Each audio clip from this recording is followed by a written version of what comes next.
it's a very hot Saturday afternoon, and it was really awesome of each and every one of you to brave that heat and come all the way to a place called Kharghar. How many here from the suburbs, from like western suburbs and all? A huge round of applause for all of them who've come all the way. Though they never do this for us, but I like to do it for them. Right, are you guys all ready for today's event? All charged up? It's not like post-lunch, everyone's like, oh, Saturday afternoon, it's time for my nap. Nobody like that, right? Then can we have a huge hello? नहीं मजा नहीं आया मुझे. Hello! Fantastic. Respected guests, speakers, delegates, members of ABLE, faculty of Bharati Vidyapeeth, Department of Management Studies, students, ladies and gentlemen, a very warm welcome to each and every one of you on this lovely Saturday afternoon here at Bharati Vidyapeeth's Institute of Management Studies and Research for the Women's Summit 2024, which has been organized by Association of Business Leaders and Entrepreneurs, that is ABLE. My name is Suyash. I'm an entrepreneur and a member of ABLE since 2019. And apart from being a voiceover artist, I also create and produce audio and video content for brands and MSMEs, and I also have a very sweet little studio across the highway. So you're all invited over there. And now that I've done my shameless plug over here, it's a great pleasure and honor to be your host and the master of ceremonies for this evening. Women's Summit 2024, Navi Mumbai, celebrating women on the rise, enablers and contributors, brought to you by ABLE, Association for Business Leaders and Entrepreneurs, Navi Mumbai, along with Bharati Vidyapeeth, deemed to be university, Department of Management Studies, Founder Chancellor Dr. Patang Rao Kadam, Navi Mumbai official campus, and associated and association with ISTD, Indian Society for Training and Development, Navi Mumbai chapter. This summit promises to be an enriching event and aims to celebrate the theme of Women on the Rise, Enablers and Contributors. The summit is going to feature insightful discussions, keynote addresses, panel discussions, and networking opportunities, providing a platform for dialogue, learning, and collaboration.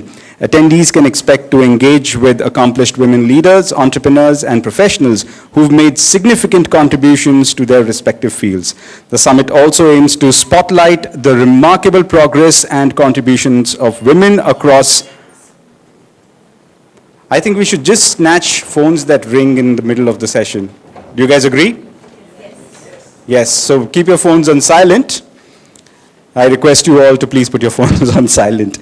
All right, coming back. The summit also aims to spotlight the remarkable progress and contributions of women across various spheres. The rise of women is a multifaceted phenomenon propelled by empowering initiatives, supportive environments, and evolving societal attitudes. By addressing barriers and leveraging opportunities, women continue to make significant strides towards achieving inclusivity and recognition in all aspects of life. Together, let's celebrate the achievements of women and explore ways to further empower and support their journey towards success. This is the part where you can all clap. I'm going to start this event with the lighting of the lamp and the invocation of Goddess Saraswati. I invite on stage our guest of honor, Ms. Sheetal Panchal, Director General, Maharashtra Economic Development Council, MEDC. Director General, and Dr. Premashish Roy, Dean of Faculty of Management Studies at Bharati Vidyapeeth, deemed to be University in Pune. And Mr. Neil Ramesh, founder and director of ABLE, Ms. Amita Ramesh, founder and director of ABLE, to please come on stage for the lamp lighting. Huh? Huh. I'd also like to invite Dr. Mona Sinha to please come and join the group on stage.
Okay, moving on. At the beginning of this program, it's important that we introduce to you the organizers of this event. I'd like to introduce a noted figure in the realm of corporate training, business coaching, and organizational psychology. With a wealth of experience spanning over 27 years in middle and senior management roles across diverse industries, he has honed his expertise in training and development, business management, and leadership. As the founder and promoter of the Association of Business Leaders and Entrepreneurs ABLE, he passionately champions the interests of startups, entrepreneurs, and MSMEs, driving business development, human resource management, and capability building initiatives. His professional journey boasts extensive engagements with prominent organizations such as VIP Industries, Hero Honda Motors Limited, Gabriel India Limited, Kinetic Engineering Limited, and Technova Imaging Systems Private Limited. His pivotal roles in production, supply chain management, human resource management, and learning and development have left a lasting impact on these organizations. Currently serving as the chairperson of the Navi Mumbai chapter of the Indian Society for Training and Development, ISTD, he is deeply committed to fostering learning and development. Additionally, his role as a professor of practice at Bharati Vidyapeeth Deemed University, Department of Management Studies, Kharghar, underscores his dedication to bridging the gap between academia and industry. His commitment to professional excellence and his passion for empowering individuals and organizations through training, coaching, and counseling make him a highly respected figure in the corporate learning and development area. His extensive corporate engagements and educational institution associations underscore his unwavering dedication to fostering growth and success across various sectors. Ladies and gentlemen, please give a huge round of applause to Mr. Neil Ramesh as he comes and introduces ABLE to all of you.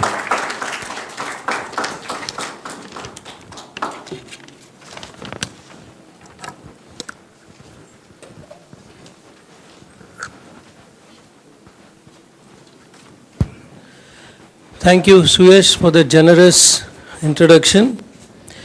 I felt that it can keep on happening, but then, you have to look at the wonderful gathering that we have here. So, from my side, a warm welcome and a good evening to all of you. Can we have a big hand for each one of you here? And from my bottom of my heart, as the convener of this event, and of course on behalf of Association for Business Leaders and Entrepreneurs, Bharati Vidyapeeth Deemed University, Department of Management Studies, and Indian Society for Training and Development, Navi Mumbai chapter, I extend a very, very, really warm welcome to all of you on this wonderful afternoon that we have all gathered from near and far across Mumbai and Pune as well. So once again, thank you for each one of you for making it here in spite of your busy schedule and all the odds that you would have to face. Your coming here is really a motivation to us, and we extend a warm welcome to our esteemed and gracious dignitaries who have come here and few who are on the way as well. And of course our esteemed guests, and from the heart I would like to say that your presence has really given us that joy for this special occasion for which we have all gathered here. It's really giving us an extra dose of boost and motivation to all of us. Friends, this afternoon we are here on the occasion that we wanted to very much bring forth an event which is very, very relevant and apt in today's society, in today's business world, in today's environment, and that is women. So we are bringing you this Women's Summit 2024, and we believe that women today are on the rise and they are no longer supporters, but beyond that they are enablers and contributors to the nation. I would like to give some insights about the association, since most of you would be for the first time here. Of course, I also take this opportunity to welcome and recognize all the members of Association of Business Leaders and Entrepreneurs. Can I request them to rise up and be recognized? Can I request all my dear able members to rise up and be recognized? Thank you so much for being here. It's your support that is motivating us to go ahead. Together we can and together we will. And I will also request, along with all my dear friends of Indian Society of Training and Development, Navi Mumbai chapter, also to please rise up, who are here. Thank you so much. Dr. Nilay, where are you? Yes, thank you so much.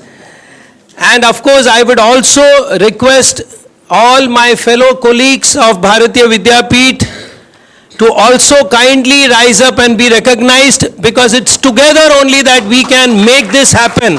And I am proud to be part of all these three associations. Thank you so much. Friends, a dream that you dream alone, it's all possibility that it would just remain a dream. But a dream which you dream together becomes a reality. So this event is a reality because we all dreamt this together. So thank you once again to each one of you for making this a reality. Coming to telling you something about ABLE, Association for Business Leaders and Entrepreneurs. This is an autonomous body, a body which is a non-profit organization which got formed in the year 2019 with the cause and purpose of serving the entrepreneurial community. And when I say entrepreneurial community, we said we will touch base with the genesis, that is where the entrepreneurship grows, that is the educational institution. So as we said, we are trying to bridge the gap between academia and the industry, not only to make the students employable, but also to make them explore and ignite their creativity into becoming a successful entrepreneur. So we have endeavors where we are connected with a lot of institutions, where we foster e-cells and we foster incubation centers as well in many of the colleges in and around Navi Mumbai. We also support them in various ways so that they can cherish their dreams of becoming an entrepreneur. Moving ahead, we also support startups, and we also support the broad spectrum of entrepreneurs in various segments. Now, when we say supporting, it's not about just giving them business by way of networking or just connect. Connect and networking is essential and it happens naturally. But what we believe is to be part of their business journey. So we support them in all their endeavors, need and requirement. Maybe it might be as simple or as elementary as manpower requirement to even defining, helping them design their policies, making a vision, mission, helping them to put their structures in place, processes in place, be it technical or non-technical. So how we can do that? It's not me or few people. It's because of we have a base thanks to ABLE members and people who are connected and concerned with us. We have people who are experts in various disciplines, who are ready to be part of this body where we can then look forward to supporting the business community. And that's the whole endeavor, and our vision is make a small beginning, but that is not where we are. We want to reach pan-India. Today we have people joining us from Pune, Gujarat, Goa and across Navi Mumbai and Mumbai. So it's a small seed that has started, but today we are growing thanks to the community and to the ecosystem that we are trying to develop. So that's ABLE. So we have three verticals which I would like to share. One is the academic vertical, then we have the broad spectrum entrepreneurial vertical, and the third is the MSME segment. We are focusing, we all know that Navi Mumbai belt has got a lot of MIDCs in place where a lot of manufacturing entrepreneurs are there. So we will support them in various initiatives, including the Z, which is zero defect, zero effect, supporting endeavor by the government to help them in their productivity as well as making them more competitive. So we are into so many things to support the business community. And that's what is about ABLE. And of course, today we are here celebrating this Women's Summit. Earlier we have had mega events, like we had a very successful HR conclave, which was again well attended by more than 100 plus delegates across the corporate. Earlier we had a lot of business conclaves, which we call it as entrepreneurial conclaves where people attended, and it was filled with lot of value addition that we gave across. Of course, people had the opportunity to network, but everyone carried back something that they could put on to their business growth. And of course, I would also thank of myself being part along with my fellow ISTDians, because Indian Society for Training and Development is also a body. So that's how we come together. It's not only one platform, one body that is doing everything, but all like-minded platforms come together. And ISTD, to most of you who know, there are chapters across India. It's a more than 55-year-old national body which fosters learning and development across the nation. It is also represented internationally. Navi Mumbai chapter is a comparatively new chapter. Mumbai chapter is a much bigger and older chapter with so many members. So they're all filled with academicians, professionals, people from learning and development, from corporate.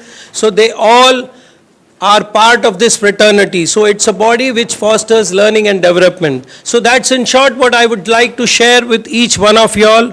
And I would just like to share a phrase with y'all. Growth is never by mere chance. It is the result of forces of working together. So with that, I would just like to conclude and once again give you all my sincere thanks for being here and making this event a success. Thank you, and a warm and a good evening to all of you. Thank you.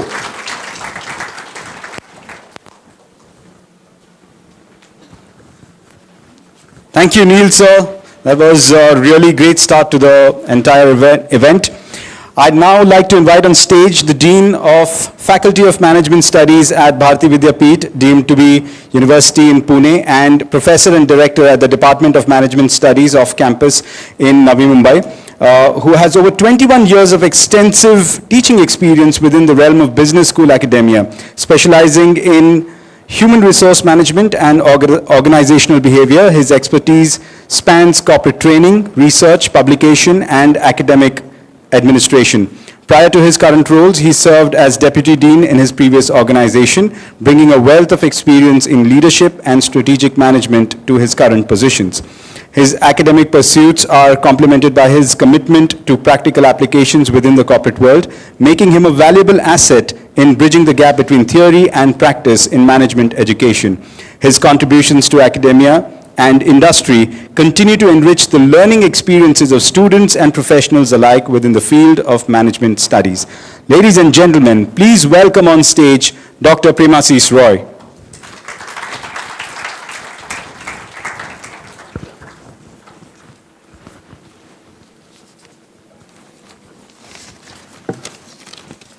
Thank you. Very good evening. Namaskar to all of you. Are you all there? Yes. Namaste. Namaste. Thank you very much for coming all the way to our campus. Respected today's guest of honor, Sheetal Madam, Director General Maharashtra MEDC. Today's chief guest, Vimala Madam, she is on the way. She will be joining us soon. Our regional director, Dr. Vilas Rao Kadam, is stuck up. He won't be able to come. We have invited many principals of schools over here. So all the school principals of the esteemed school around Navi Mumbai, some UG college principals are also here. My respect to all the principals of our own Bharati Vidyapeeth deemed university. We have 11 colleges over here at Navi Mumbai. So deans and professors and principals of our Bharati Vidyapeeth deemed university. All the faculty members, staff, distinguished guests, panel members, I sincerely, from the bottom of my heart, welcome all of you to today's Women's Summit 2024. It's indeed a great pleasure to tell you all that this summit I was planning with Mr. Neil Ramesh, and I'm happy to rope in him over here as professor of practice. So we were thinking about this Women's Summit, and I must thank my patrons. First of all, the Chancellor of the University, Dr. Shivaji Rao Kadam, Pro Vice Chancellor, Dr. Vishwajit Kadam, Vice Chancellor, Dr. Professor Vivek Sauji, and our mentor, Honorable Swapnali Kadam. They agreed, and that patron, they have patronized this event. We are really grateful to them, and we have a big respect for them. Secondly, I must say that we are all here today because of the legend, Dr. Patang Rao Kadam. Dr. Patang Rao Kadam, he was a statesman, he was a philanthropist, academician, who at the age of 18 saw a dream. He was a great visionary leader. His vision was social transformation through dynamic education. Today, Bharati Vidyapeeth, we are going to celebrate this May 10, 2024, 6 decades of its existence, 60 years. So, Dr. Patang Rao Kadam ji, he started with this vision, and today we have, in the Bharati Vidyapeeth, we have around 43 institutions, out of which 29 constitute institutes, 7 schools, university schools, and 7 centers and departments. We have 12 faculty of management studies, faculty of engineering technology, faculty of medical science, faculty of nursing, faculty of pharmacy, and so on, the list go on. We have more than 320 plus programs, and we have around 23,000 students. It includes UG, PG, and PhD program. We have campuses mostly in Maharashtra. Pune is our head office.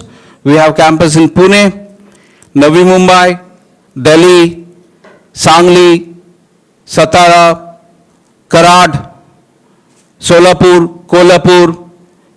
So we are widely spread. We have, apart from this, we have schools, many schools, primary schools, more than 150 schools are there. So you can imagine the length and breadth of this institution. All it was done by the great legend, our founder Chancellor Patang Rao Kadam Sahib. So we always owe a great respect. So when we talk about of entrepreneurship, when we talk about quality education, even when we talk about politics, so he's a role model for all of us. Having talked about this, now let me talk about why this Women's Summit we have planned. Our institution, along with ABLE, along with ISTD, our team thought we should sink in with the new education policy, with the Government of India's mission Vikshit Bharat 2047. It's very important because a country's vision should be in sync with institutional vision. Then only something can be achieved.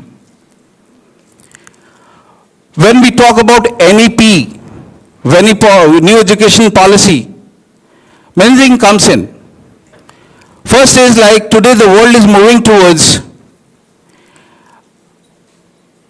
we are looking for making or creating more entrepreneurs. Why? Because our country has set a target that we need to achieve a target of becoming the third economy of the world. Currently, in the World Economic Forum, it says that our position is 5th, some services it's 6th. By 2025, they have a target of 5 trillion USD. Perhaps 1 USD goes for agriculture, 1 trillion USD goes for manufacturing, and 3 trillion USD goes for service sector. So there is an ample opportunity, and the world is moving towards that, the country is moving towards that. We need to achieve that. So in order to achieve that, we need to understand our current status, where we stand. It's good to see that we have changed a lot. Women are doing lot of progress in all the spheres. In recent past, March 20, we had our convocation. 90% of the gold medalists were women. So, but still, we need to go far ahead. If I talk about, there is a lot of gap, gender gap is there. I was just going through the survey. The gender gap says that we have a target of achieving or becoming third economy, but the gender gap is, our ranking is 127 out of 146 countries. Second thing is, we have a plan. We know, everybody knows over here, the learned house know about it, that the demography dividend. By 2030, the working group would be 70%. If the working group is, workforce is 70%, the young people are 70%. So naturally, the workforce participation of the women has to be increased. Keeping all that in mind, we thought that we should be doing this, we should be organizing a women's summit to create an ecosystem. So that, and why we invited all the principals of the schools and colleges as well, because, young minds come up with fantastic idea. Government of India has started tinkering lab in the schools.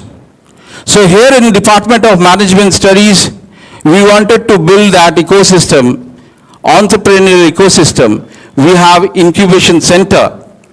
So women entrepreneurs who are interested, or budding entrepreneurs who are interested, they can join us. We are going to help them. We are going to mentor them. And the good part of our university is, our university gives funds for research.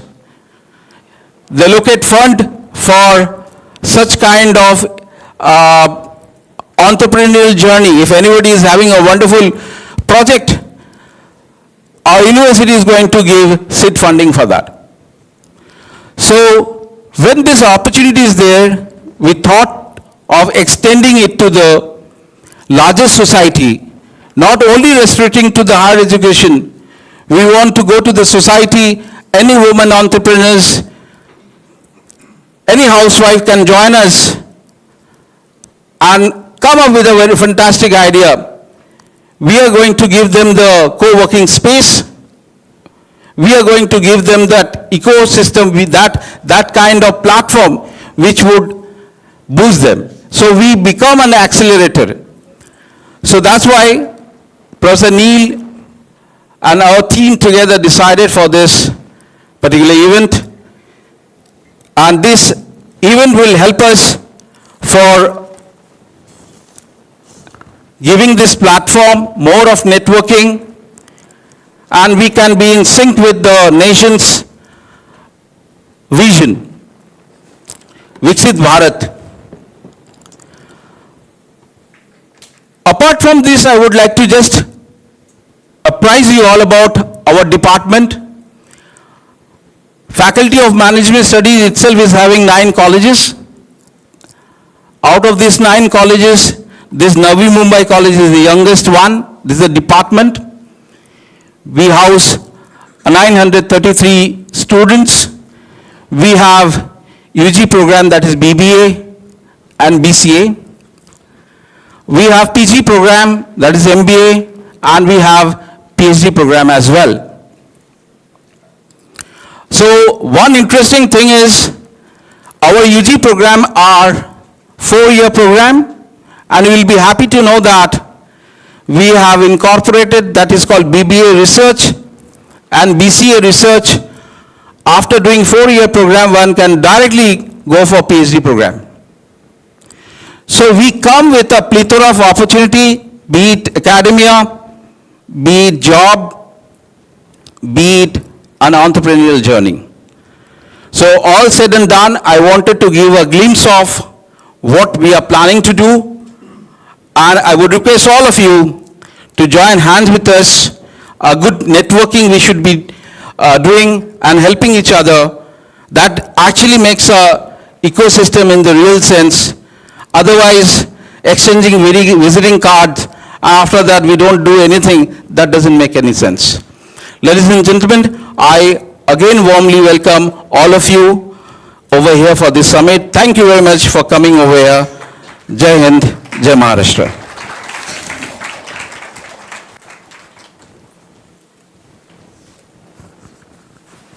Thank you so much, Dr. Roy. Can we have another huge round of applause for Dr. Roy? Thank you. It's time now for the keynote speech, and it's my pleasure and honor to introduce our guest of honor for today, Ms. Sheetal Panchal, Director General, Maharashtra Economic Development Council. Ms. Sheetal Panchal, the Director General of Maharashtra Economic Development Council, MEDC, brings over 15 years of multifaceted expertise in education, association management, trust operations, public relations, advertising, events, social work, digital marketing, business development, administration, and operations. She spearheads the MEDC team with a focus on brand enhancement and achieving organizational objectives. With a robust background in collaborating with government bodies, PSUs, corporates, and entrepreneurs, she navigates complex landscapes to drive impactful partnerships and initiatives.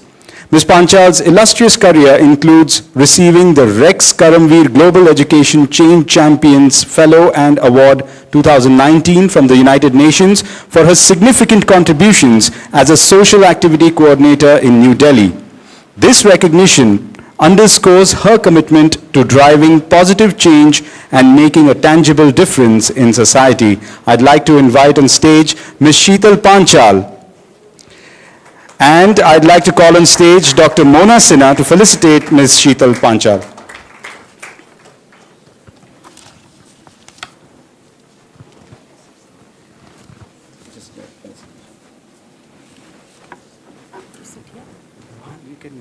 There's a felicitation and then your key.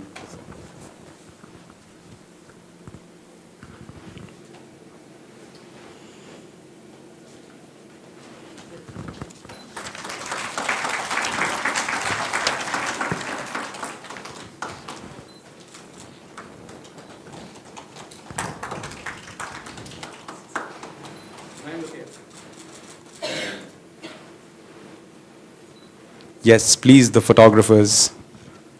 And if you're clicking pictures, you're free to post it on Twitter, social media, on any social media, Instagram. You can tag ABLE, you can tag Bharati Vidya Peeth, you can use the hashtag Women Summit Navi Mumbai 2024. And with this, I'd like to hand over the stage to Ms. Sheetal Panchal.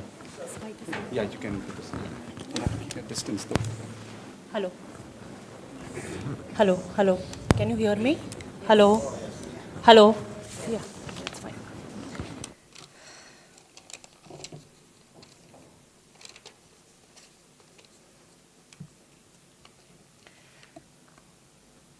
Namaste and good evening, all the dignitaries, all faculty members, esteemed speakers, and it is a great opportunity and honor for me to present here as a guest of honor and keynote speaker for this Women's Summit 2024.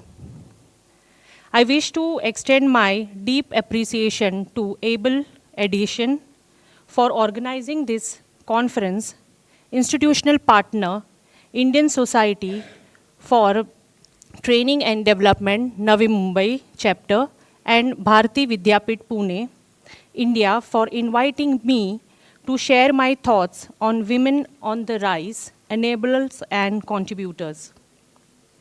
Today we celebrate not just the progress of women, but the dynamic force they represent in shaping our world.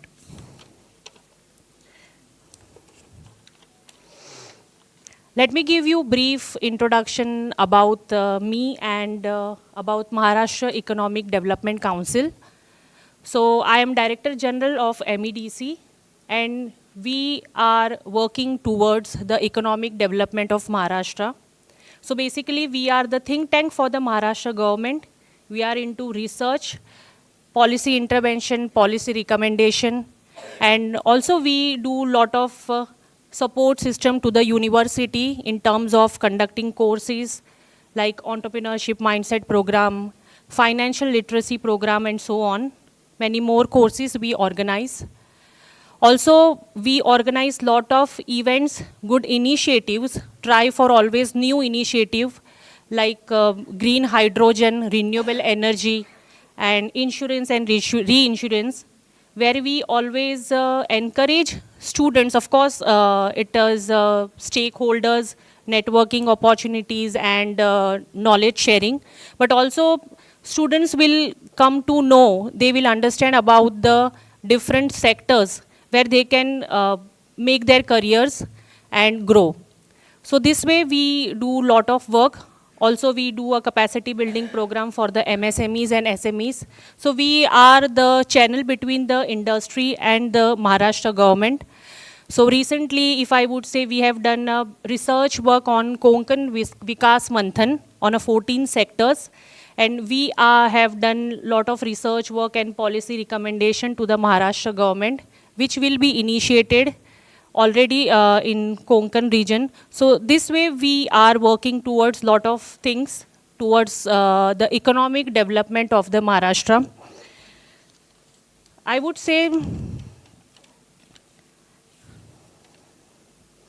the journey, as I can say, the topic, the theme of the conference is Women on the Rise, Enablers and Contributors. So if I said, like just now, Mr. Neil spoke about entrepreneurship journey and startup. I hope all the speakers, they are going to discuss about all these things. So I am here as a keynote speaker, would like to, not on the entrepreneurship journey, but would like to share my thoughts, the overall rise of women. In the morning only, I saw one documentary series. Today only, I think so, it was released. And I saw on Disney Hotstar, Tiger on the Rise. So definitely, women on the rise, and they are the tigress on the rise. And I really proud of myself that I am a woman, and I'm proud of each and everyone sitting here. I really proud of you. I just want to share that as a women, enablers and contributors starts from our own home.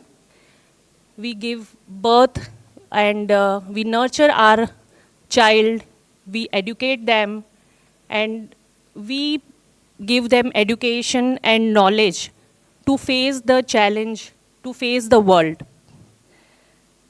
Women are the backbone of families, communities, and work. She is the nurturers, the caregivers, and the supporters.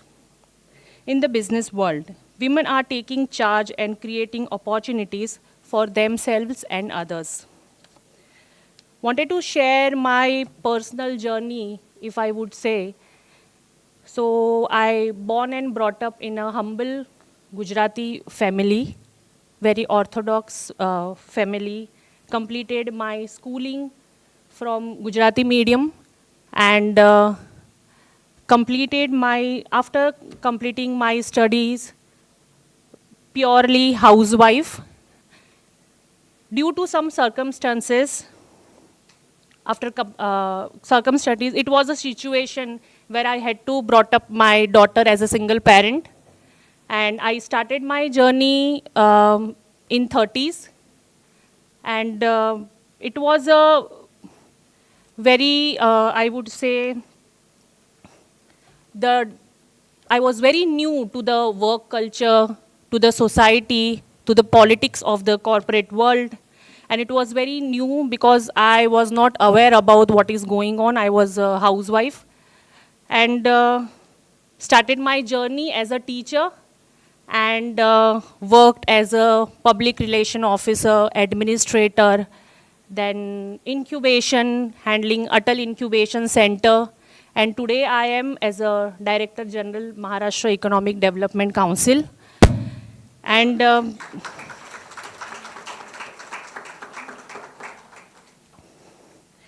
so it was I would say it is a dedication, hard work, and and with this dedication and hard work, I achieved success and giving my contribution to the society today.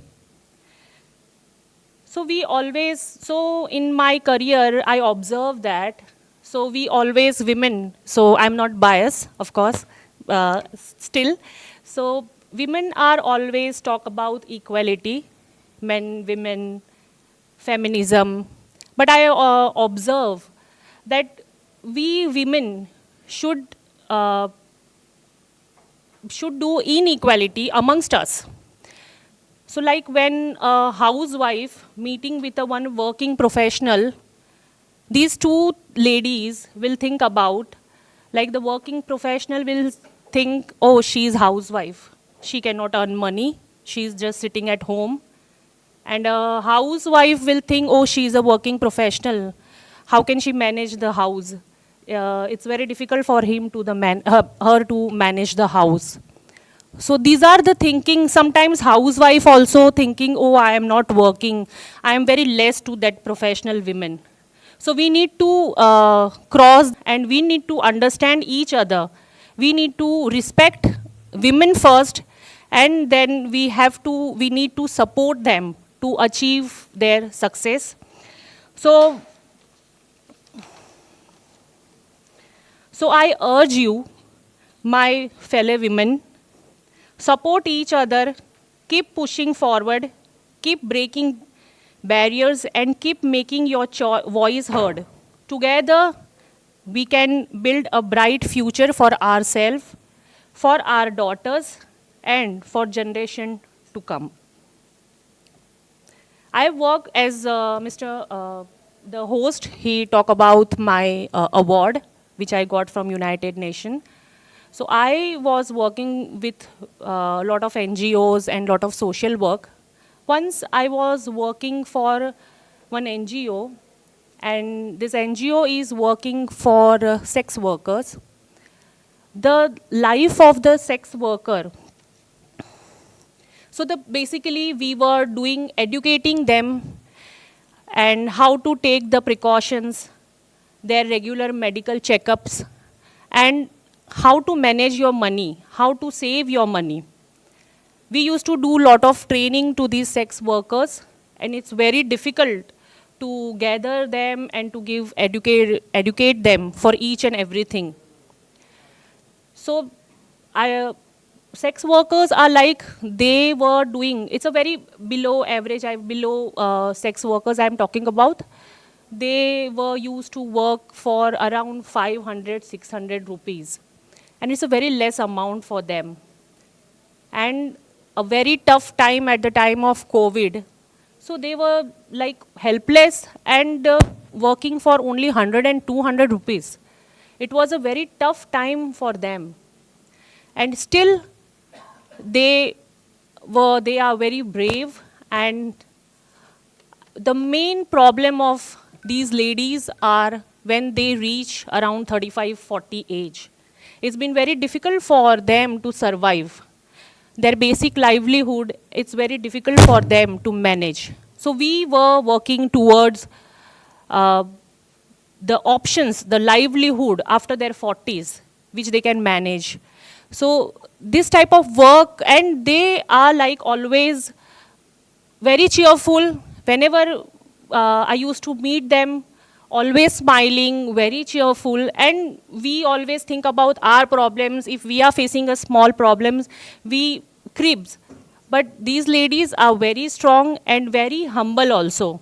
So I would say we women are the community helpers. We do lot of things for the communities because we are emotionals. And so with these emotions, we do lot of community work. We do volunteering, mentoring, and inspire the next generation. In the point of, if I would say, I am working in a Maharashtra Economic Development Council. I met many politicians and many political parties and all. So still today, whenever I am visiting Mantralay, I can see Mantralay is full of men. 90%, if I enter in Mantralay, 90% I can say only men. Hardly 5 to 10 ladies are there. And it's still we have women who work a lot of work in politics. We have one corporator also here, I think so, from Penn. Yes. So here is that even though there is a huge difference in the percentage of men and women working in the political field, women are making history in politics. Women are speaking up, standing up, fighting for justice and equality. We are enacting policies that benefit to our member of the society and creating more inclusive and diverse government. Let me remind you our first women achievers who made the remarkable difference in our society and inspired us. Honorable Shrimati Indira Gandhi, our first Prime Minister of India. Honorable Shrimati Pratibha Patil, first President of India. Honorable Kiran Bedi, first IPS officer. And Shrimati Arundhati Bhattacharya, the first Chairman of State Bank of India. And recently, we have two important women in our country. Honorable Finance Minister of India, Shrimati Nirmala Sitharamanji, a powerful and decisive leader who has transformed India's economy with her bold reforms and commitment to fiscal disciplines. And Honorable President of India, Shrimati Draupadi Murmuji, a dynamic and a visionary administrator who dedicated the career to promoting the transparency and accountability in the government. And now we have a reservation of 33% of seats for the parliament, reflects a commitment to gender parity and recognize the integral role women play in shaping society. Our Honorable Prime Minister Shri Narendra Modi ji has made a number of statements and have taken actions to promote women leadership in the country. He has emphasized the importance of women's empowerment and has called for more in various sectors. He also initiated several programs and initiatives aimed at promoting women leadership, like Startup India scheme, the PM Mudra Yojana, Udyam Sakhi portal. 6 lakh women own micro, small, and medium enterprises. We women gone through lot of phases for which we undergoes lot of hormonal changes. From the age of 14, 15, then the pregnancy, and the age of 40, 45. This is the age and this is the stage where she is facing lot of mental and physical hormonal changes, pressure. And this is the stage where she can become a leader. She has to lead the position. But in spite of these barriers, she is launching successful startups, climbing the corporate ladder, and leading teams with innovation and vision. Women are not just employees anymore. We are CEOs, presidents, IAS officers, and executive making strategic decisions that shape the future of our companies and industries. Lastly, women can change the world by serving as a role model and mentors for the next generation, by inspiring and empowering young girls to pursue their dreams and achieve their goals. Women can create a more supportive and encouraging environment for future generation. And I would say, yes, definitely, women on the rise.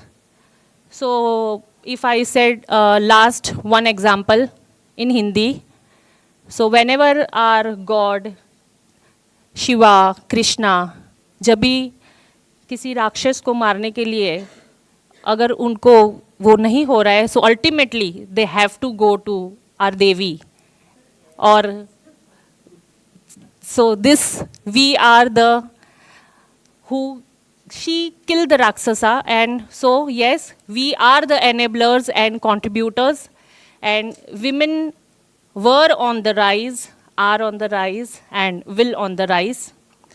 And once again, I take this opportunity to express gratitude to Able Edition and their institutional partner. And the conference caters to wide audience, which is spended both in terms of intellectual quality and social gratification. I hope that more such events are organized in the future and wish all the success for the conference. And thank you so much.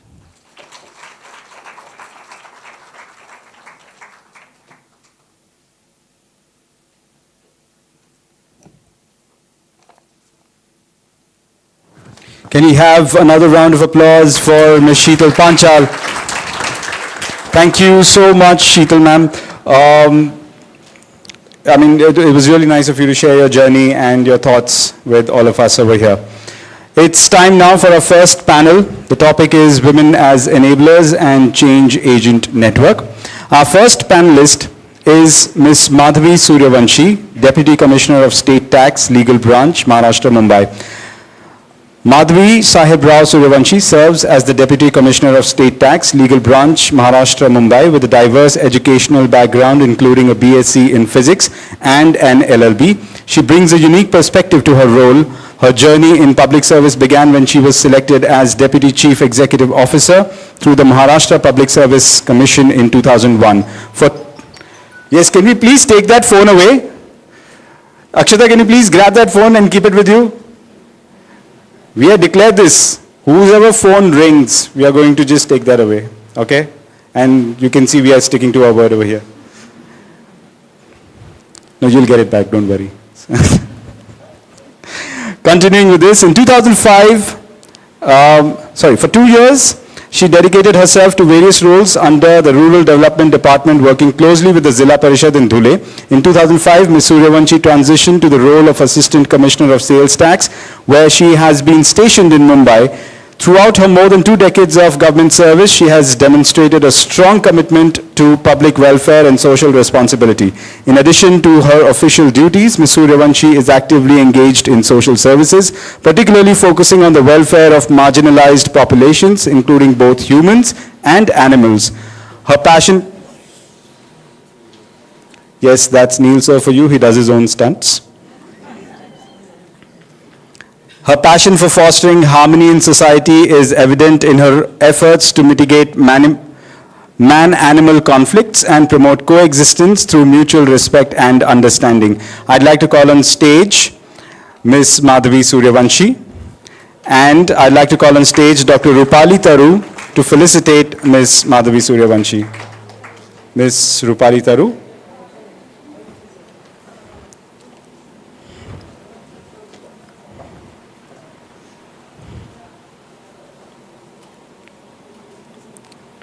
Can we have a huge round of applause?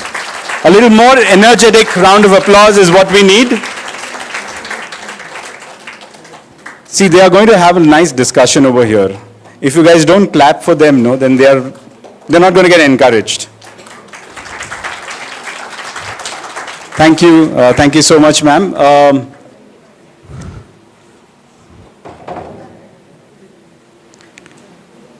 You can please take your seat, ma'am. Ma'am, you can please take your seat right over here. Our next panelist is Mr. Abhinav Parashar. Abhinav Parashar, a versatile professional with over a decade of experience in media and entertainment, excels in writing, acting, radio jockeying, emceeing, and more. Currently serving as a primetime RJ at FM Rainbow Mumbai, 107.1 megahertz. He has completed Vani course at All India Radio, AIR Akashvani Agra, and has hosted various talk shows in Mumbai and Agra. Abhinav's expertise extends to cultural reporting and print journalism, contributing articles to newspapers and community radio. His commitment to excellence and passion for communication makes him a valuable asset in any media-related endeavor. I'd like to invite Abhinav on stage. And I'd like to invite on stage Dr. Pawan Kaul to felicitate Mr. Abhinav Parashar. You're welcome. It's good to have a fellow radio personality on stage. I think we have a missing photographer here who's not taking pictures anymore. Kahan gaya photographer? Okay, we have people over here who are doing his job. All right.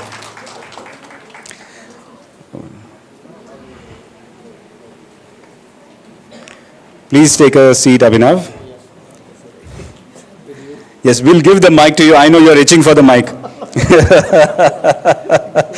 Yeah, that's the problem with radio people and people in the voice industry. We just want to grab a mic. Our next panelist is Ms. Khushbu Jain, Advocate Supreme Court and partner ARC Legal. Khushbu Jain is a practicing advocate before the Supreme Court of India and founding partner of ARC Legal, is an esteemed legal professional. She specializes in cybersecurity and financial crimes involving technology, providing comprehensive legal advice on data privacy, compliance, cybersecurity, and financial crimes. Ms. Jain is also an executive board member of the ACFCS India Chapter Board and advises the Maharashtra Cyber and Bombay Management Association. She curates the Reboot Talk series in collaboration with the Bombay Stock Exchange, addressing the intersections of finance, technology, and law.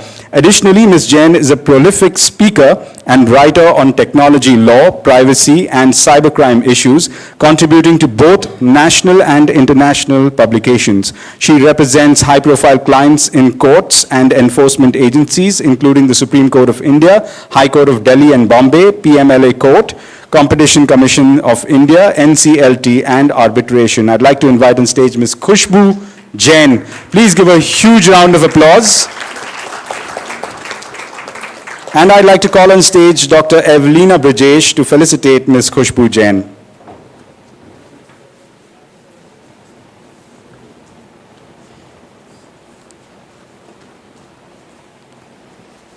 Ah, there he is. Our photographer is back. Kahan gayab ho gaya tha yaar?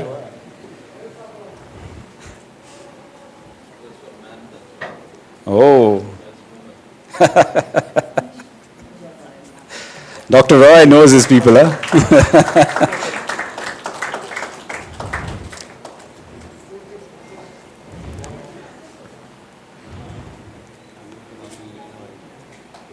Khushbu ji, please take a seat. And the moderator for this panel is Ms. Nawaz Hilluwala, founder and managing partner, Training in Corporate. Nawaz is the course director and master trainer at Training in Corporate, brings over 30 years of extensive experience in training, coaching, and facilitation. Based in Mumbai, India, she specializes in communication, creativity, leadership, and individual and team coaching at middle and senior level management. Her specialties include facilitation, coaching, mentoring, communication skills, presentation skills, sales negotiation, teamwork, leadership, personal effectiveness, and executive presence. Nawaz has collaborated with a diverse range of organizations, including, let me take a deep breath over here, Deloitte, Deutsche Bank, Siemens, Etihad Airways, Jet Airways, JSW Steel, Mahindra Finance, ILNFS, Mudra Group, Khaitan & Company, Trident Hotel, JP Morgan, Chopper Stop, Tata Motors, HDFC, Godrej, Highcare Limited, Johnson & Johnson, Larsen & Toubro, among others. I'd like to invite on stage Ms. Nawaz Hiluwala and to felicitate her. See, there's a big confusion in felicitation and facilitation. I'd like to invite again Dr. Evelina Brajesh on stage. And the photographer better not disappear this time.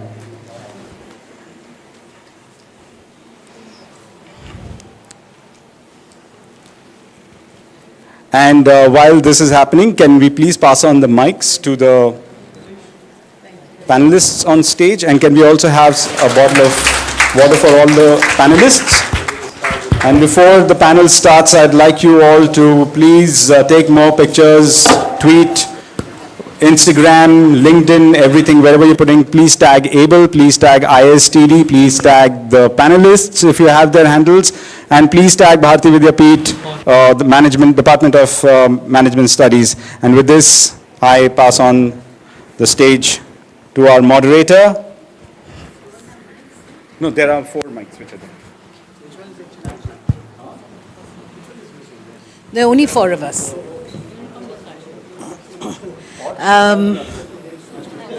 So good evening, everyone. Thank you all so much for coming here. Sheetal ma'am, all the dignitaries, ladies and gentlemen, anyone else I've forgotten. We're going to try and have a panel discussion for about half an hour, and then we're going to open it up for questions.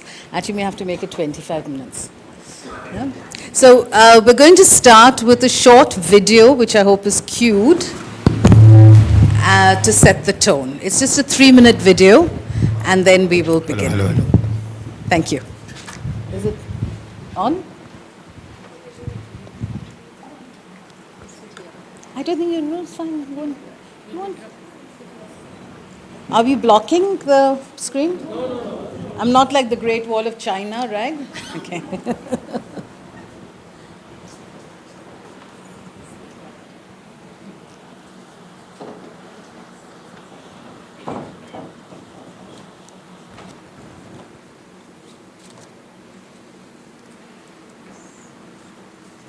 Okay, panelists, we've now got 22 minutes.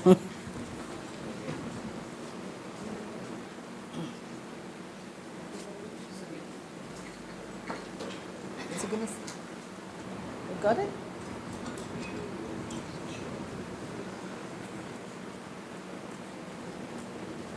No? Got it?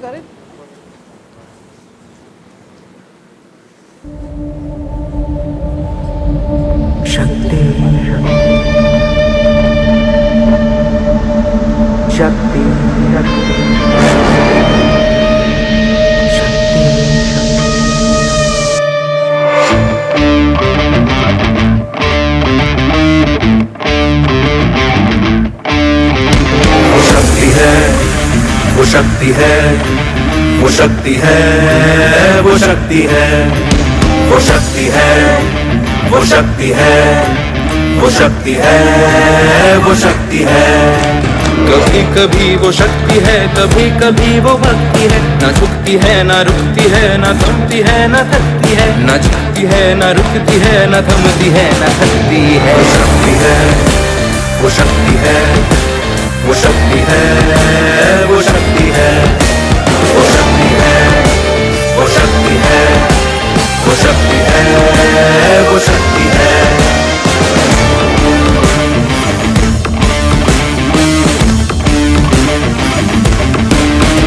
वो शक्ति है कि जिसको अपनी शक्तियों का ज्ञान है, जिसके हाथ में कमान लक्ष्य पर ही ध्यान है। जो चक्रवात की लहर के सर पे चढ़ के झूम ले, कि प्रश्न चिन्ह तोड़ कर जो उत्तरों को चूम ले। वो शक्ति है, वो शक्ति है, वो शक्ति है, वो शक्ति है, वो शक्ति है, वो शक्ति है, वो शक्ति है, वो शक्ति है।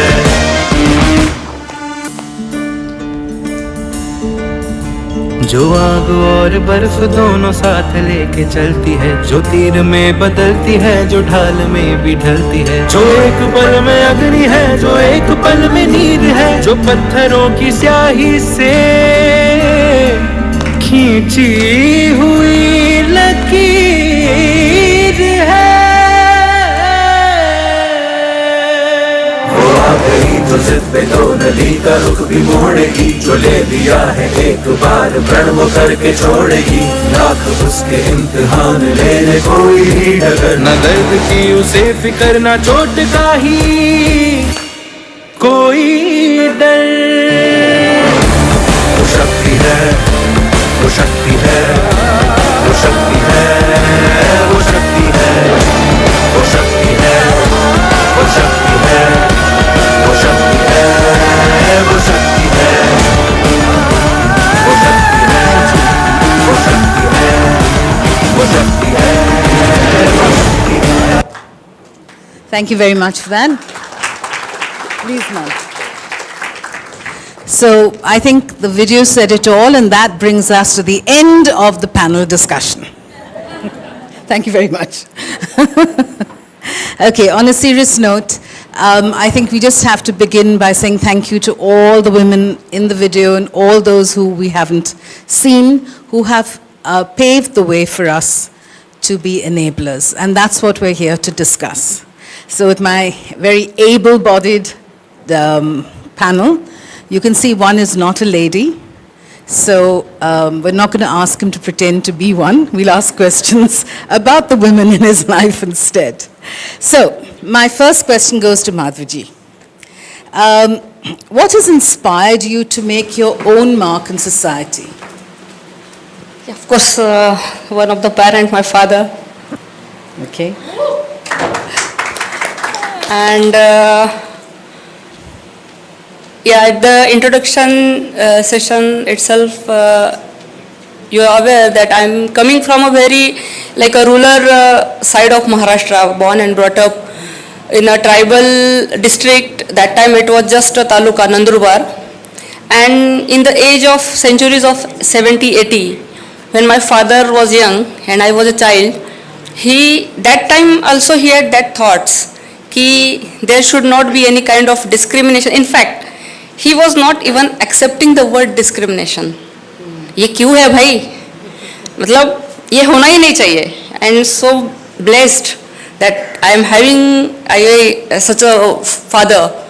And a very unique example about his pattern of thought, कि कुछ काम होते हैं हमारे घर में जो सिर्फ लड़के करते हैं. छोटे छोटे गांव होते हैं, कुछ भी चीज़ लानी है तो पान टपरी, कोई सुना ये वर्ड? तो वहाँ पे तो लड़कियाँ जा ही नहीं सकती है. मतलब कुछ लाना है, पान, चूना, कथा, कोल्ड ड्रिंक्स इवन, तो भाई लड़का ही चाहिए. And in that time when I was in 6-7 standard, somehow my father asked me to go to Pantapri to bring something. And one of his friends said, अरे तुला काही लाज वाटते का? मुलीला पाठवतो पांटाप्रीवर. I hope you can understand Marathi. लड़की को भेज रहा है तू? तो पापा वेरी सिंपली सेड, यार ये लड़का लड़की वाला चक्कर मेरे को मत बताओ. मैंने जब इनको ग्रो करने में वैसा कोई डिफरेंस रखा नहीं है, तो सिर्फ पांटाप्री में जाने के लिए मैं लड़का लाऊं क्या? सो इतना बेसिक जगह पे जब मुझे वो प्रिविलेज मिला है, तो वहाँ पे आज मैं हूँ और मुझे कुछ बोलने के लिए अपॉर्चुनिटी मिल रही है, तो my first gratitude towards my father, and he is always my role model. Thank you. Thank you very much. So I'm passing this question on to Kushbu. And I'd like you to talk about how you've been inspired in the field of technology and who has inspired you to get there. Okay, so if I talk about technology, nobody inspired. Little Is closer. it? Yeah, that's... No, it's on. Just get it closer. Okay, so inspire, I think everybody around us inspire each other. We don't have to look the aspect of inspiring from one person or one specific thing, but I think everything around us inspire us. About technology, I think we are blessed to be born in the era which is buzzing with technology. Now, how technology enables us, there are a lot of roadblocks which our grandmother would have say, because of the kind of topography, the kind of culture that we came into, and also there are other aspects to it which had a lot of roadblocks for them. Not that at that time the equality could not come up, the equality that we're talking today, but there were situations that those equalities could not come up. But that technology, if you look into how that has made that gap really low. Now, I'll just give 2-3 examples about those technologies. Absolutely. The example here, able to study at home, able to study best of the education at any of the remotest to remote area doesn't restrict you. You don't have to go to certain places for certain things, and technology has enabled you to do so. When it comes to job, you don't have to practically leave the place and you can do the job. For women, the idea of getting into the work stream and doing things would have been a step ahead. I'm not saying that should not be done, but with technology that has also widened, lessened that gap which was there, because now you can sit at home, you can work from home, you can have the choice which you want to have that choice. And if you look into the technology has made the whole world also come very close to each other, which in a way has made all of us understand things, made us evolve in a manner which practically was very slow at the earlier stage. So I would say, inspire part, everybody around me, technology is best for women as of, I would say that today the way technology has come up with CCTV cameras, with things around, with the vehicles, the way things have transformed around us, it has made everything smooth for women. The obstacles which used to be there for women, the kind of excuses that used to come for women, that all have gone away and are still going away. So that's about it. Thank you very much. Thank you. And especially, I think, because very often people feel that women, as far as technology goes, we are less able than men of the same age group, which is beep, beep, beep, fill in the gaps. Abhinav, could you share with us someone that has inspired you, a woman in your life who has inspired you perhaps to get to where you are today? थोड़ा पास ले लीजिए तो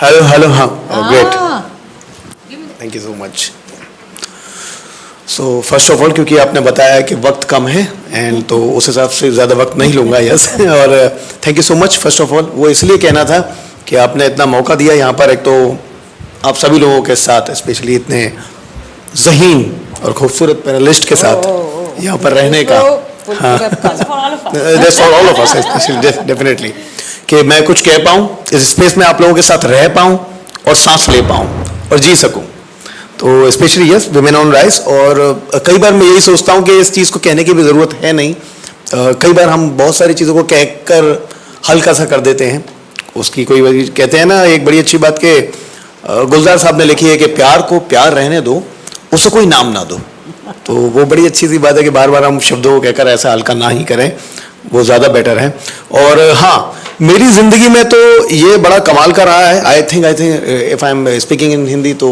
अच्छा है चलेगा जी wonderful great ज़्यादातर वही show करता हूँ हिंदी वाले इसलिए ओके तो मेरी माँ रही हैं सबसे पहले तो अपनी हाई स्कूल की पढ़ाई के बाद जब उनकी शादी हुई और हॉकी खेलते हुए स्टेट लेवल तक वो खेली थी और 12th की पढ़ाई शादी के बाद पूरी करना तो ये अपने आप में मतलब शादी के काफ़ी साल बाद उन्होंने 12th किया ये अपने आप में एक स्ट्रगल रहा उनके लिए और अच्छा रहा and thanks to my father definitely उनको सपोर्ट मिला घर से और माँ ने ही मुझे थिएटर के लिए भी प्रवोक किया सिंस 1992 जब मैं 4 साल का था तब मैं स्टेज पर आंखें खोल रहा था ऐसा था तो डेफिनेटली डैडी ने भी किया और माँ ने और माँ के बाद मेरी छोटी बहन वो रही है मेरे लिए सपोर्टिव एंड एन एंकर कि जिसने हमेशा मुझे सपोर्ट किया आगे बढ़ने के लिए यू कैन डू इट ऐसा नहीं है कि आपको किसी गॉडफादर की ज़रूरत है इंडस्ट्री में जाने के लिए खासकर एंटरटेनमेंट इंडस्ट्री में जाने के लिए अक्सर हम कहते हैं और इतने बड़े शहर में किसी रेडियो इंडस्ट्री में जाने के लिए और टेलीविज़न में काम करने के लिए और उनके बाद मेरी भाभी वो रही हैं तो मेरी ज़िंदगी में ज़्यादातर जितने मौके आए ये अपने आप में कमाल की बात है कि मुझे आगे बढ़ाने में विमेन लेडीज़ औरतों का काफ़ी ज़्यादा हाथ रहा अगर वो कास्टिंग डायरेक्टर है तो अगर वो डायरेक्टर है तो इवन जो मेरी पैक्स थी लास्ट वो थी कल्पना एस शेट्टी जिनको मैंने अभी रिसेंटली जिनके साथ मैंने पॉडकास्ट किया था और she was so much happy she actually she got tears in her eyes जब वो मुझसे मिल रही मेरे साथ पॉडकास्ट कर रही थी बोले कि मुझे लग तो रहा था तुम में स्पंग है लेकिन ये नहीं लग रहा था कि तुम इतना ज़्यादा आगे जाओगे और मुझे एक दिन बुलाओगे इंटरव्यू के लिए तो that was actually very much satisfying for me और उसके बाद अब मेरी wife and thanks to her Chandrika thank you so much if you are here I mean if you are listening to me तो वीडियो बाद में दिखाऊंगा being actually married to a Bengali girl, तो ये सुना था कि, और ये मुझे बाद में परसेप्शन वहीं से मिला, इसलिए बता रहा हूँ कि वो थोड़ी सी डोमिनेटिंग होती हैं। तो थैंक्स टू हर कि वो इतनी डोमिनेटिंग नहीं है, सपोर्टिव भी है, और वो डोमिनेटिंग है इसलिए मुझे सिखाती रहती है, because her English is very good, very good. अब लंदन से जो पास आउट होके आया, और मैंने एक्चुअली किया है यहाँ से इलाहाबाद से मास्कॉम, तो दोनों का मास्कॉम अलग अलग है, तो इसलिए वो मुझे सिखाती रहती है अंग्रेजी के बारे में, ऐसे बोलो, ये शब्द पढ़ो, ये सब पढ़ो, और जब वो बोलती है तो मैं डिक्शनरी चेक करता हूँ कि हाँ ठीक है, अच्छा ये है। और वो मेरी हिंदी और उर्दू की ठीक ठाक तारीफ करती हैं, कि बोलती हैं कि ठीक है तुम इसको कैरी करो अपने साथ, तो that's actually it's make a good pair. Thanks to her, तो जितनी भी मेरी लाइफ में औरतें आई हैं उन्होंने मुझे बहुत रेस किया, बहुत आगे बढ़ाया, and that's why actually I am very much grateful to them and very much respectful actually they are. तो thank you so much for this question specially, और आज भी ये सवाल मुझसे एक औरत ने पूछा है specially. Thank you. Thank you very much. Thank you. So I'm going back to Madhavji and asking you, what is the positive impact of you being a lady officer? Actually, as in the speech of our honorable guest. Yeah, Madhav. हाँ, hello. तो इन्होंने एक चीज़ बोली कि different ages पे women को कुछ problems होती है। गवर्नमेंट सेक्टर्स में क्या होता है कि पहले तो ये अप्रोच रहता है बॉसेस का, शायद से मैं जनरल स्टेटमेंट नहीं करूँगी ऐसा, बट होता है काफ़ी हद तक कि लेडीज़ होने का फ़ायदा उठा रहे हैं। तो through my journey I learn कि कहीं कहीं पे, वेरी फ्रैंकली स्पीकिंग, मुझे भी कभी कभी ऐसा लगता था कि यार लेडीज़ है मतलब क्या, फिर जल्दी लेट आना चलेगा, जल्दी जाना, तो थोड़ा सा, बिकॉज हम भी एज अ बॉस सफ़र करते थे, लेडीज स्टाफ है तो, but eventually when I gone through my 45 and I gone through some experiences, and in my last 5 years I am trying to bring that essence और aspect in our work culture. जैसा कि मैंने, हम लोग वहाँ बैठे थे तो एचआर के बारे में बात किया, ह्यूमन रिसोर्स जो लैकिंग है गवर्नमेंट सेक्टर में, काफ़ी उस पर काम नहीं होता है। और जो वुमन है, जो लेडीज ऑफिसर्स है, एम्प्लॉयज़ है या स्टाफ है, कि जब वो प्रेग्नेंट है, हाँ तो आपको बाद में मैटरनिटी लीव मिलेगी, आप काम नहीं कर सकते तो छुट्टी ले लो। So from my level I started when one of my staff was pregnant, and I asked her, why you are not getting leave as it is approved by government now? She said, ma'am अभी तीसरा चौथा महीना चल रहा है, अभी से छुट्टी ले लूँगी, फिर बाद में क्या। अरे लेकिन मैंने सोचा, मैंने एक दिन करके देखा, घर पे जाके मैंने एक पिलो को मैंने बैक पे बांधा और मैंने 1 घंटा घर में चल के देखा, रह के देखा क्या होता है, कैसे होता है to carry 2-3 kgs or 1 kg also. It's a very heavy to do your regular activities with such a weight. Yeah, of course for mother it is not a weight, but as a physical body it is a weight. So I just thought, I had a thought that time कि यार कुछ करके देखते हैं। मैंने मेरे बाकी colleague जो स्टाफ है उनको पूछा, इसका काम हम बंद करते हैं, जस्ट हम लोग इसको गवर्नमेंट, मतलब ऐसा कि वो घर में है, ऑफिस में नहीं है, ऐसा थोड़ा वर्क कल्चर यहाँ पे। And I ask her to sit in my cabin because it is fully air conditioned. बाहर तो हम लोगों को सबको एयर कंडीशनिंग नहीं होता है, जैसे प्राइवेट सेक्टर में सेंट्रलाइज एसीज होते हैं, हम लोग अभी भी पंखे की हवा में बैठते हैं। तो वहाँ से स्टार्ट किया, it was a very small initiative, very small. फिर सब जो उसका काम था वो हम लोगों ने डिस्ट्रीब्यूट कर लिया आपस में, कुछ काम मैंने ले लिया उसका। Next day when she came and उसने देखा उसका टेबल क्लियर है, उसका चेयर अंदर है, उसको बैठने के लिए एक कंफर्टेबल स्पेस बनाई गई है, और from that day up to her time off leave हम लोगों ने उसका घर वालों के जैसा ख्याल रखा। ये चीज़ बहुत छोटी है, लेकिन इसका जो इम्पैक्ट मिला वो लड़की के ऊपर, because it was her 3rd attempt to conceive a baby, और 2 एबॉर्शन हो चुके थे। और मुझे एक ही चीज़ थी कि इसका भी ये 3री बार एबॉर्शन नहीं होना चाहिए। एबॉर्शन क्यों होता है, इसके पीछे बहुत सारी एलिमेंट्स होते हैं, स्ट्रेस तो होता ही है, तो वो तो मैं काम कर सकती हूँ एज अ वुमन। जो स्ट्रेस एलिमेंट है, मैंने वो चीज़ वहाँ पे सीखी कि भाई मैं स्ट्रेस एलिमेंट जो है वो पास ऑन नहीं करूँगी, ऊपर से मुझे कितना भी प्रेशर हो, लेकिन मेरा जो नीचे स्टाफ है, चाहे मेल हो या female, but soft corner to female of course, और नहीं है, ये बायोलॉजिकली चीज है, कुछ चीजें हैं जहाँ पे हम इक्वलिटी नहीं बोल सकते हैं. आई am not feminist, very frankly speaking, but जब मैं खुद उसमें से गुजरी हूँ तो मुझे पता चला है कि भाई इनजस्टिस तो ऊपर से आते ही हुआ है, कुछ चीजें हैं जो हमें कम दी गई है और वो सफर करते हैं हम अंदर ही अंदर. और फिर उसके बाद से ये जो एक छोटी सी चीज थी कि ये स्ट्रेस एलिमेंट मुझे नहीं देने, I am really telling you, it's a magic experience for my self, कि लोग कितना हमें अच्छा बोलते हैं और किसको अच्छा सुनना पसंद नहीं है. अरे माधुरी बहुत अच्छी है, कि किसको पसंद नहीं है. So this is a very small thing. I would request you all to add this thing कि हम अपने जो कोवर्कर्स है उनका स्ट्रेस एलिमेंट निकाल सकते हैं क्या, because happiness is the, of course यही होना चाहिए, हैप्पीनेस के बगैर कुछ भी नहीं है, और स्ट्रेस हटा दो तो ही हैप्पीनेस है. हैप्पीनेस की डेफिनेशन जो है वो वही है जहाँ पे दुख नहीं है, वो दुख निकालने का काम हम कर सकते हैं, और वही मैंने मेरे being a woman I attempted. Thank you. I think that's an excellent story, Madhurji. I think everyone, if we can just try and copy that and help like that, तो बहुत बहुत फर्क पड़ेगा. So thank you so much for sharing that story. Okay, Khushbu ji, how can you encourage women in today's world to get onto or try the hand at technology to become more able?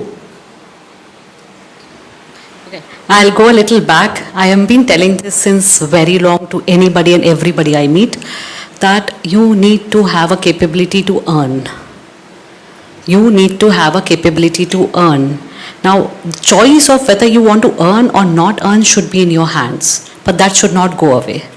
Mark my words, might be not that important right now, but the moment you have an ability to earn where you can sustain yourself, the equation all around you, your relationship with your spouse, with your mother, with your father, with your children, with your anybody around, would be equal, would be with respect. I'm not saying that the people who don't earn do not get it, but we are entering into a generation, we are entering into a stage where it's very important. You might choose not to do it, but you should not be at a state that you can't do it. That's the reason you are adjusting despite no respect around, or despite that's not what you want to do. So one thumb rule for all of you, for your wives, for your children, for your daughters, for you, for your daughters, please have capability to earn. One. Now technology, how technology has moved. Again, I would go back on the point that technology is such a beautiful thing. I see so many women now having those marketplaces, WhatsApp groups where they started selling things. You get some small stuffs where they can take care of their things, at the same time get into business. We have seen so many women entrepreneurs coming, and technology has made things so easy. We have seen so many artists, so many poets, so many writers who want to write, but they could not do it because they did not have the place to do so. But I see so many publications, self-publication books coming out from women where they have that in them and they want to write and they publish it themselves. There are so many self-publication platforms that have come up. So no more those old archaic way that you have to get a book published and do things, or you have to get business, you need to get a shop, you need to get an establishment to start things. Things have moved really here. You can sit in Pune, or you can sit in Indore, or you can sit in smallest of the town and sell or have your venture for something in Cayman Island or US and other places around. So that way if I have to look into, and you don't have to choose also कि मुझे सिर्फ lawyer बनना है या doctor बनना है या ये बनना है. अगर आप देखोगे तो with technology everything has a value in place, and there is a place where you can be recognized, and there is a place where that thing can be sold, where that thing can be having an value to it which can be transformed into a currency. So why not have that in place, utilize that.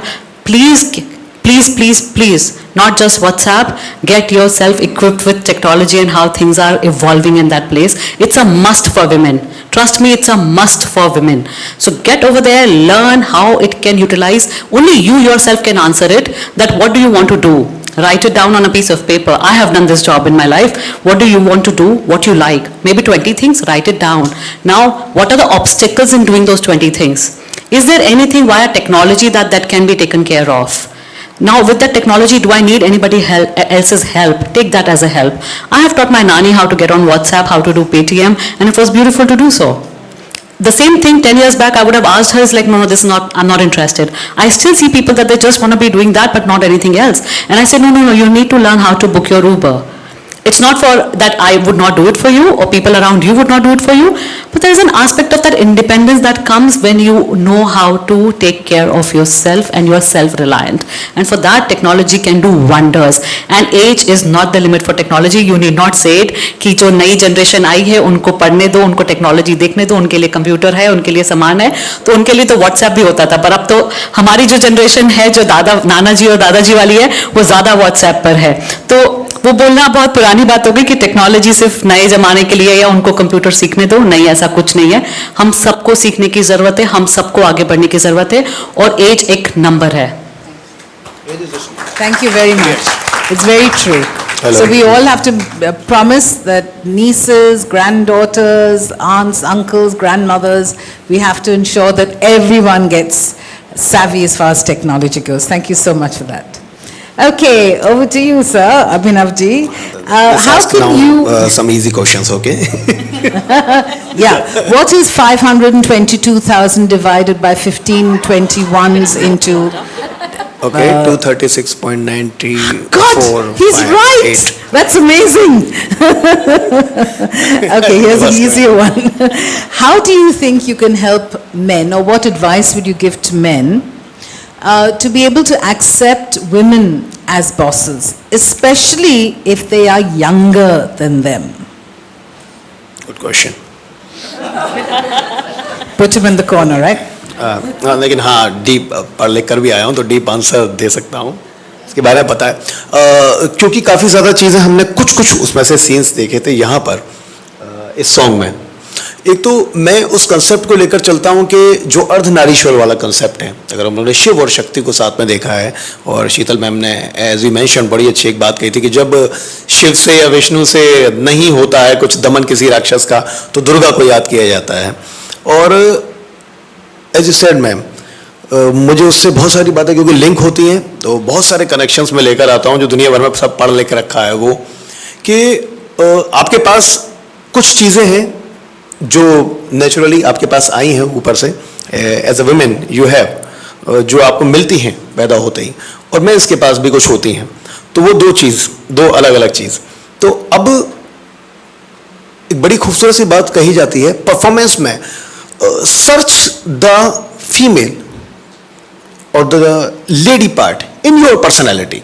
कभी performer को भी आपने सुना होगा या देखा होगा तो उनके टीचर से डायरेक्टर्स बोलते हैं, और अगर फीमेल हैं तो उन्हें बोलते हैं search the man part, male part in your body, in your thought, और ये अपने आप में आपको कंप्लीट करती है.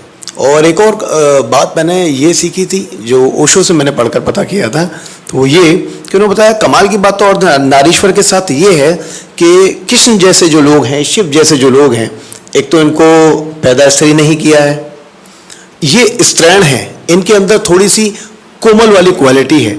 जहां जब इनको कोमल बनना होता है, ये सारी क्वालिटीज इनके अंदर विमेन से आई हैं. विमेन के अंदर सारी क्वालिटीज, जो करेज है उनका, जो बोल्डनेस है उनकी, जिस तरीके से उन्हें आगे आक्रमण करना, अटैक करना है, वो सारी क्वालिटीज उनको वो मेल वाली मिलती हैं. तो हमारी दोनों ही पर्सनैलिटी में ऐसा होता है कि आपके पास मेल भी है, फीमेल भी है, बस आपको उसको आगे चैनलाइज करना है. फॉर दिस जनरेशन डेफिनेटली मैं ये बोलूँगा. Very well put, very well put. Thank you. Thank you so much. ये बिल्कुल चक्रों से अगर शुरू होती हुई बात करूं तो वही जो मूलाधार से शुरू होता है और सहस्त्रार्थ तक जाता है वैसे, और उसको अगर फिलॉसफी के जरिए समझे तो अर्धनारीश्वर वाली बात, और परफॉर्मेंस के जरिए अगर आप समझे तो थिएटर में हम लोग परफॉर्मेंस करते हैं उसके लिए वही कि अगर आपके अंदर कोई एक ऐसी क्वालिटी है, एज यू मेंशन मैम, कि आपके अंदर काइंडनेस है, वो सेंसिटिविटी है, और वो दिखेगी, वो आप छुपा नहीं सकते किसी से, वो दिख जाती है, किसी न किसी जरिए से आ ही जाती है. सुमित्रा नंदन पंत के साथ ऐसा था, जो कि कमाल के कवि थे और उनको स्त्रैण माना जाता था. स्त्रैण का मतलब ये नहीं है कि हम उसको एक गलत सेंस में ले लें, फेमिनाइन सेंस में लें. उसको बोला जाता है कि वो इतने कोमल थे और कुछ चीज़ों से बहुत जल्दी हर्ट हो जाते थे, इसलिए प्रकृतिवादी कवि बने. नेचर को उन्होंने काफ़ी ज़्यादा इम्बाइब किया. और आज के इस खासकर उपलक्ष्य में तो कुछ कविताएं, उपलक्ष्य यानी कि अवसर, मतलब फॉर दिस अपॉर्चुनिटी. कविताएं मैं लेकर आया हूं, 2 हैं, तो अगर आप कहें तो वो पढ़ लूं। और आप ही के लिए है, नारियों के लिए है, विमेंस के लिए है, अब मेंस के लिए भी है, हम लोग आपको ज़्यादा रिस्पेक्ट कर पाए इसलिए। ओ नारी, कैसे कह दूं तुम कुछ नहीं हो। ओ नारी, कैसे कह दूं तुम कुछ नहीं हो। ज्ञान जो चाहे सरस्वती तुम, मान जो चाहे लक्ष्मी हो तुम। अपराधों का साया छाए धरती पर तो काली दुर्गा का रूप हो तुम। ओ नारी, कैसे कह दूं तुम कुछ नहीं हो। खुशियों का संसार तुम्ही से, जीने के आधार तुम्ही से, बंद होते और खुलते भी हैं दुनिया के दरबार तुम्ही से। ओ नारी, कैसे कह दूं तुम कुछ नहीं हो। प्रेम की शुरुआत तुम्ही से, जीवन का आगाज तुम्ही से। ये जहां है जगमग सूरज से, सूरज की चमकार तुम्ही से। ओ नारी, कैसे कह दूं तुम कुछ नहीं हो। कभी कठोर कभी नेक हो तुम हर रिश्ते में हरी एक हो तुम। ममता, शक्ति और मोहब्बत, नारी तुम एक हो मगर अनेक हो तुम। ओ नारी, कैसे कह दूं तुम कुछ नहीं हो। आन बान और शान तुम्ही से, संस्कारों की खान तुम्ही से। अक्सर आपने सचिन के साथ या अमिताभ बच्चन के साथ ये उनके बारे में जाना होगा, सुना होगा कि वो अक्सर जब घर से बाहर रहते थे तो उनकी वाइफ ही थी घर पर जो संस्कार दे रही थी, जो बड़े कर रही थी उनके बच्चों को। They are actually they were raising their childrens. Okay, दर्द त्याग और ममता की है संसार में पहचान तुम्ही से। ओ नारी, कैसे कह दूं तुम कुछ नहीं हो। तो Thank you very much. Very nice, really nice. Thank you. Welcome. So I think we have time for one more question because it's then we can open it up to our audience to ask questions. So I'm going to ask all 3 of you this one. That what is closest to your heart and what message would you like to give our audience today on the topic of enabling women?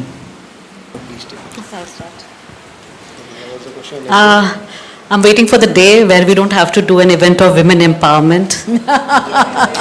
Well said. Here, here. Ideally, it should have never been there, but we are doing that, and I'm happy that we are doing it because we have got that awareness, and we have recognized that there is a problem which is there, and we need to solve it, which is a big achievement for all of us. But let's wait for the day, and it shouldn't be the generation next, but generation now, that we don't do this. We don't have to talk about equality, we don't have to talk about things. Brilliant. At the same time, laws are developing. I think पिछले 3-4 महीने से हम सब देख रहे हैं supreme court के कितने जजमेंट्स आ गए हैं मेंस्ट्रुअल साइकिल लीव को लेकर, अबॉर्शंस को लेकर, then women are being given right to take leave and that cannot be denied because it's their fundamental right. अगर उनका कोई specially abled children है, pregnancy leave को लेकर, maternity leave को लेकर जो चीज़ें, अगर वहाँ पे भी equality की बात कर रहे हैं, हम वहाँ पे भी बोल रहे हैं कि वहाँ पे भी दोनों को छुट्टियां मिलेगी अगर स्पेशली एबल्ड है तो it's not just for mother but for both. तो जब लॉ रिकॉग्नाइज कर रहा है और हम सब रिकॉग्नाइज कर रहे हैं तो let's wait for the day जहां पे हमें वुमेन एम्पावरमेंट की बात करनी ही ना पड़े. Thank you very much. Thank you very much. Madhavi ji. What was the question? Women empowerment. We should use this. So I'll repeat the question that what's closest to your heart and what message would you like to give the audience today about enabling women or empowering them? Women empowerment का एक बड़ा aspect मैं अभी बताना चाहूँगी कि हम सब जब बड़े होते हैं तो एक सपना होता है कि हम अपने माँ बाप को बहुत खुश रखेंगे. It is not only about woman, it is about everyone. So I will grab an opportunity to give my message here कि एक सबसे बड़ी एक वुमन है जिसको हम लोग इग्नोर कर रहे हैं. हम हमारे एम्पावरमेंट के बारे में सोच रहे हैं, हमारे वेल बीइंग के बारे में सोच रहे हैं, हमें अच्छा होना है, बड़ा होना है, पैसे कमाना है, फेमस होना है, हम अच्छी हेल्थ चाहिए. Everything we are thinking about our self, but what about our mother earth? So I will grab this opportunity to give this small message to you all. Please save our earth by doing so very, very small activities. I used to carry this bottle. I never drink this water. And this is a plastic water, this is a dead water. You can take water in this bottle from any tap of NMMC or any corporation, it is not so dirty as this water is. True, true. Yes, and one thing more, please be helpful and kind towards stray animals. It is a very sensitive topic and both sides can speak well on this, we can debate a lot, but one thing I will say, हम लोग ना ये mother earth के बड़े बच्चे हैं और इनके जो छोटे बच्चे हैं, मतलब जो बाकी सब है ना, वो सब ये एनिमल्स है, पौधे हैं, पंछी है, झाड़ है, जंगल है और हमें सबको इसका ख्याल रखना ही पड़ेगा. We Navi Mumbai is famous for flamingo city, flamingos, but nowadays you must have read a news in today's news only. Some flamingos are dead yesterday at, I'm staying at NRI, so behind my society in that pond, many flamingos were dead yesterday. Every day I am handling 4-5 injured cases of stray animals. The stray animals are getting injured because of we human, our driving capacities, our habits, and अगर एक बार काट लिया ना तो पूरे media पे आ जाता है. अगर एक डॉग ने किसी को काट लिया, लेकिन आज एक इंसान कितनी बार कितने स्ट्रे एनिमल्स को हर्ट कर रहा है ये कहीं भी नहीं आएगा. So yes, I am having that soft corner to stray animals. I can not, I am not activist, I am loving, I love them. तो एक बीइंग वुमन, मेरे अंदर वो एक कैपेसिटी है, सबमिसिवनेस है, तो मैं हाथ जोड़ के माफ़ी मांग के कहती हूँ कि प्लीज़ ट्राई तो करो. हाँ, आपको होंगे कुछ बैड एक्सपीरियंसेस होंगे, किसी को बाइट, मुझे खुद को 4-5 बार डॉग्स ने काटा है, सांप ने भी काटा है, मंकी बाइट हुए है. In fact, just 4-5 days before I was badly injured because of attack of one cat. So it's just an accident. It is not a normal common behavior of these animals. So be kind, be passionate, be empathetic towards them and avoid plastic. Try to avoid plastic wherever is possible. It's a very small steps we can move towards Mother Earth, and this Mother Earth is so beautiful. We are exploiting it every day. मैं सुबह जाती हूँ walk को, 4 डब्बे पानी के लेके जाती हूँ, डबल एक्सरसाइज हो रही है. पतली नहीं हो रही, that is apart, that is not my target, I am no motive. मैं बस सुबह निकलना चाहती हूँ बाहर जाके, तो 4 डब्बे मतलब 2 ये हाथ में 2 एक ले के जाओ कैंस. 1-2-3 पौधे मैं अडॉप्ट कर रही हूँ. हर साल मैंने 5 पौधे बढ़ाने ही है. And I am watering them, and here I request the authority of Bharati Vidyapeeth to give me some more opportunities to get close to the students. I can interact with them about the awareness of these stray animals, and we can reduce the conflicts of this society and stray animal issues, because we need to coexist, we can't exist alone. Thank you very much. Thanks for this question. No, I love animals too. I wanted to be a vet. I think we're talking about women. Of course, Mother Earth is the most important woman that we can talk about. So thank you very much for that. Over to you, the most important person here. So what is close to your heart and what message would you like to give? Yes, to the audience. Thank you. Okay. तो ये कि मैं एक चीज़ मैं कुछ समय से 5-6 साल से फॉलो कर रहा था कि मैं हर बार एक पॉपुलेशन चार्ट देखता हूँ जो आता है हमारे इंडिया में, और बीबीसी हिंदी ज़रूर उसको पब्लिश करता है, अब तो इंस्टाग्राम पर करने लग गए हैं, कि उसमें जितनी बार मैं पॉपुलेशन देखता हूँ तो उसमें मर्दों की जनसंख्या इतनी है और औरतों की, फीमेल की इतनी है, जो अक्सर कम होती है औरतों की, डेफिनेटली. और फीमेल फैंटिसाइड्स वगैरह इन सब के अलावा चलो रोकथाम हुई, कुछ हुआ. मैं बस उस दिन का इंतज़ार कर रहा हूँ कि जिस दिन मैं ये पढ़ूँ कि हाँ, अब फीमेल की जो पॉपुलेशन है वो बढ़ गई है और मर्दों की जनसंख्या थोड़ी कम हुई है. तो ये मेरे लिए बहुत बड़ी बात होगी उस दिन. और वो शायद मैंने 4 या 5 साल पहले एक जगह कुछ पढ़ा था कि ऐसा इंडिया में हुआ.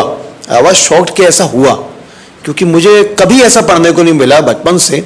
जब से मैंने पढ़ा है कि मैं ऐसी कोई भी खबर पढूं किसी भी स्टेट में एक्सेप्ट केरला के बारे में मुझे पता था कि केरला में विमेन ज़्यादा होती है in the comparison of man.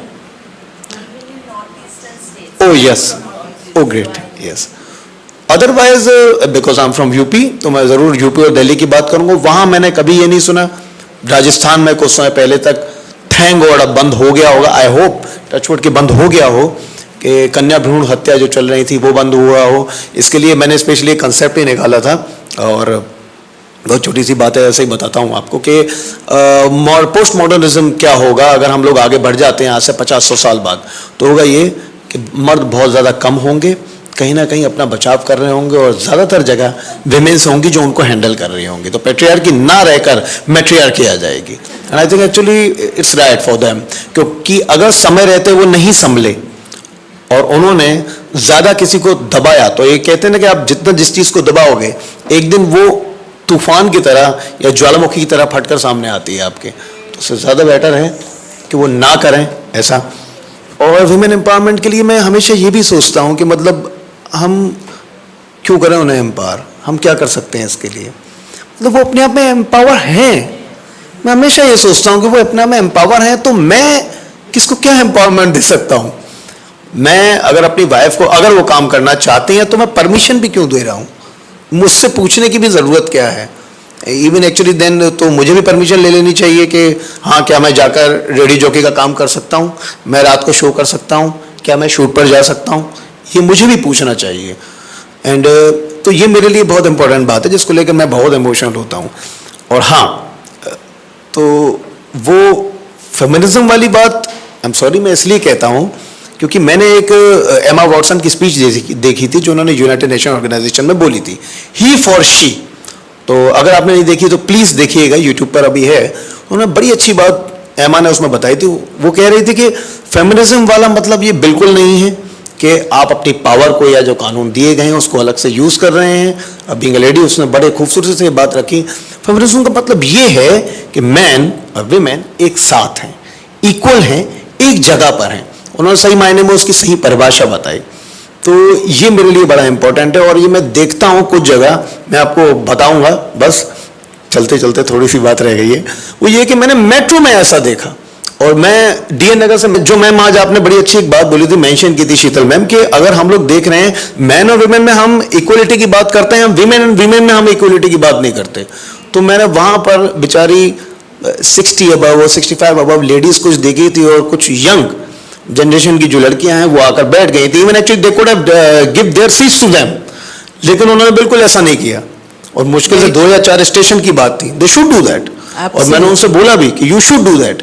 But actually they were saying at me, okay who are you, why you are saying it. That's and then actually मेरी उसने थोड़ी सी तलखी वाली बात भी हो गई. मैंने कहा यार ये इसलिए आप कह रहे हो क्योंकि इस बात उठाते हो तो आपको सबसे पहले खुद शुरुआत करनी चाहिए. And it's not about man और विमेन, क्योंकि यहाँ तो विमेन ही आपके सामने खड़ी हैं जिनकी आपको हेल्प करनी है. तकरीबन 65 एज की और 70 एज की हैं. I hope you talk about this in the radio as well, huh? Definitely, always. अब Thank बस you. ये है, चलते चलते मैं आपसे लिए, आप सभी के लिए 2 लाइन और कहना चाहूंगा. वो 2 मैंने लाइन, रखी. हाँ? हाँ, I'm counting. मतलब वो ये 4 ही है वैसे, हाँ. लेकिन हाँ बहुत ज्यादा I'm बड़ा getting नहीं है. glares पीछे से, तो I'm giving you also. Okay. ये आज ही के दिन के लिए स्पेशली इसलिए सुन लीजिए. मैं अबला नादान नहीं हूं, दबी हुई पहचान नहीं हूं, मैं स्वाभिमान से जीती हूं, रखती अंदर खुददारी हूं, मैं आधुनिक नारी हूं. पुरुष प्रधान जगत में मैंने अपना लोहा मनवाया, जो काम मर्द करते आए हर काम वो करके दिखलाया. मैं आज स्वर्णिम अतीत सदृश फिर से पुरुषों पर भारी हूं, मैं आधुनिक नारी हूं. मैं सीमा से हिमालय तक हूं और खेल मैदानों तक हूं.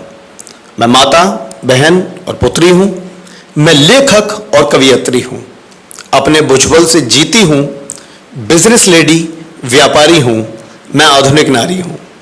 जिस युग में दोनों नर नारी कदम मिला चलते होंगे, मैं उस भविष्य स्वर्णिम युग की एक आशा की चिंगारी हूं, मैं आधुनिक नारी हूं. Thank you so much.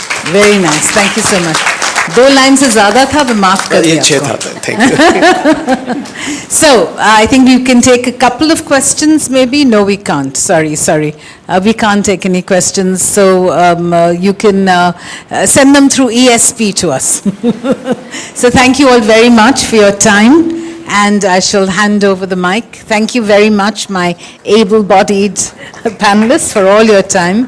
And thank you all also.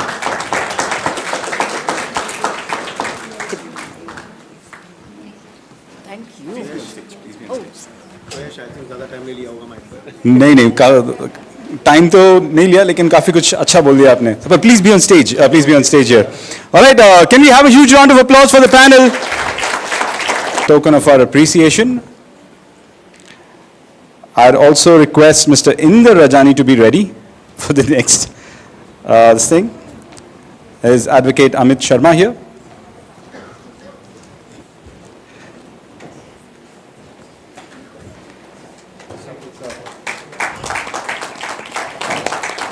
I'd like to invite on stage Mr. Inder Rajani to please come and thank our panelist, Mr. Abhinav Parashar, and present him with a token of our appreciation.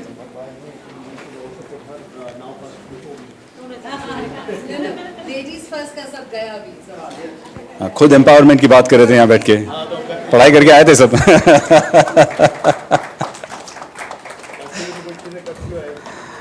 I'd like to invite on stage able member Advocate Amit Sharma to thank our panelist, Ms. Khushbu Jain, and present her with a token of our appreciation. An advocate to an advocate. That was the idea. It's coincidental. And for our wonderful moderator, I'd like to invite on stage able member Dr. Murli Krishnamurthy to thank our panelist and moderator, Ms. Nawaz Hilluwala, and present her with a token of our appreciation. We're getting thanked twice. I'll keep thanking you for the rest of the evening. We have another set of thank yous coming in very soon. Thank you. Keep applauding for the panel over here, ladies and gentlemen. What a wonderful discussion this was. A lot of insights, a lot of sharing of experiences over here. Thank you so much, panel. You can please take your seats. Can we have an additional chair on the stage for the next panel, ladies and gentlemen? We're going to start with the next panel quickly. The panel topic is Strategic Women Leadership. Our first panelist is Ms. Geet Mala Jalota, award-winning author, emotional intelligence and diversity trainer. As the visionary founder of Ask Geet HRD Solutions, she leads a pioneering consultancy firm dedicated to enhancing organizational performance and nurturing talent development, leveraging her extensive expertise in recruitment, performance management, and human resource development. She provides bespoke solutions tailored to empower companies in today's dynamic business environment. Her unwavering commitment to excellence and innovation permeates every aspect of her work, establishing her as a trusted ally for organizations striving to realize their full potential.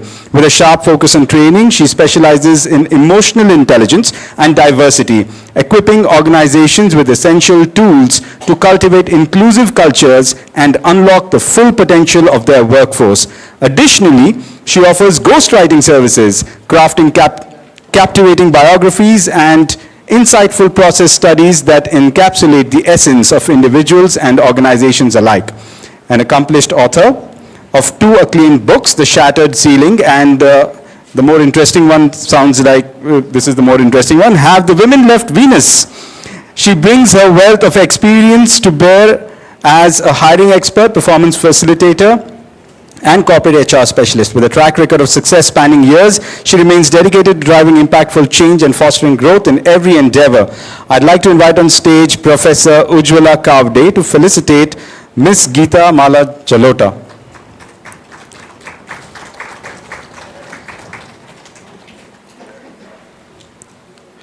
If you're wondering why I am taking all this time to read the entire introductions, is because I think it's worth it.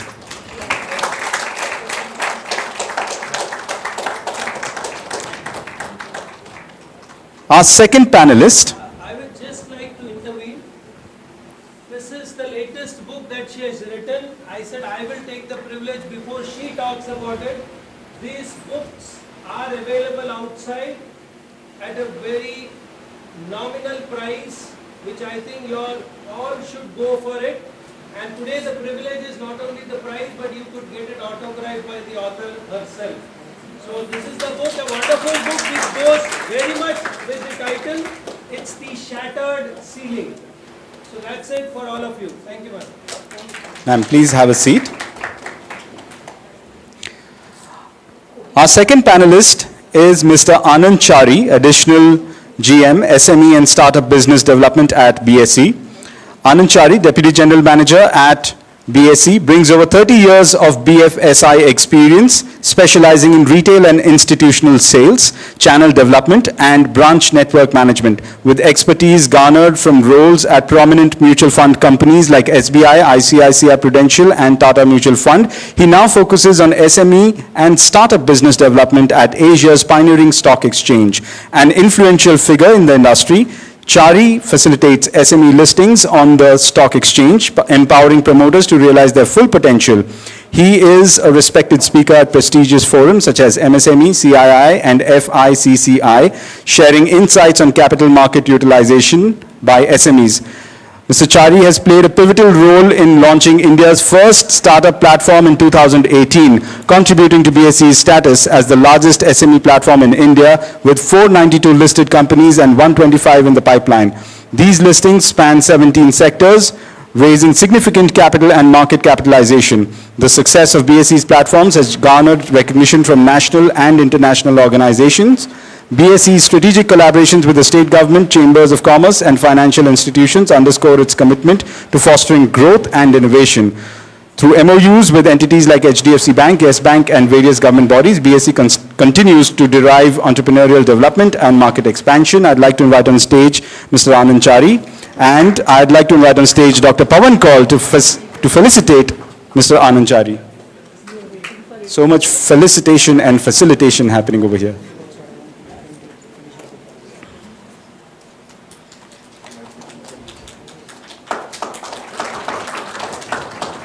So जिनको भी companies list करानी है, he is the man.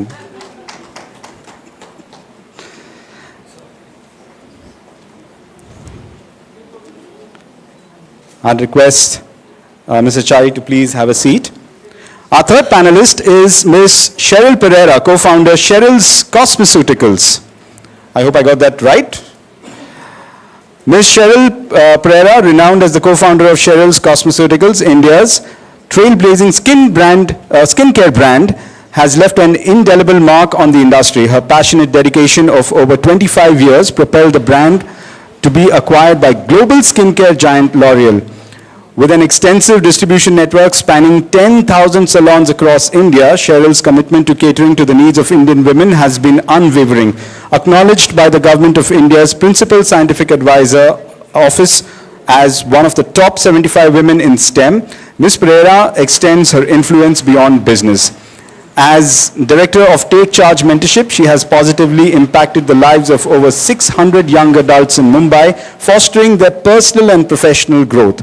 Ms. Pereira's vision extends further with her latest venture, the Sapphire Academy, designed to empower women in business to realize their full potential. Embracing sustainability both personally and professionally, she advocates for eco-friendly practices and leads by example by composting in her garden. A staunch believer in equality and empowerment, Ms. Pereira asserts that every woman deserves recognition and the opportunity to thrive in the business world. Drawing inspiration from the butterfly effect, she emphasizes the transformative power of small actions, inspiring others to make meaningful contributions and shape their destinies. I'd like to invite on stage Ms. Cheryl Pereira. And I love the red jacket. I'd like to invite Professor Sheetal Patil to facilitate Ms. Cheryl Pereira.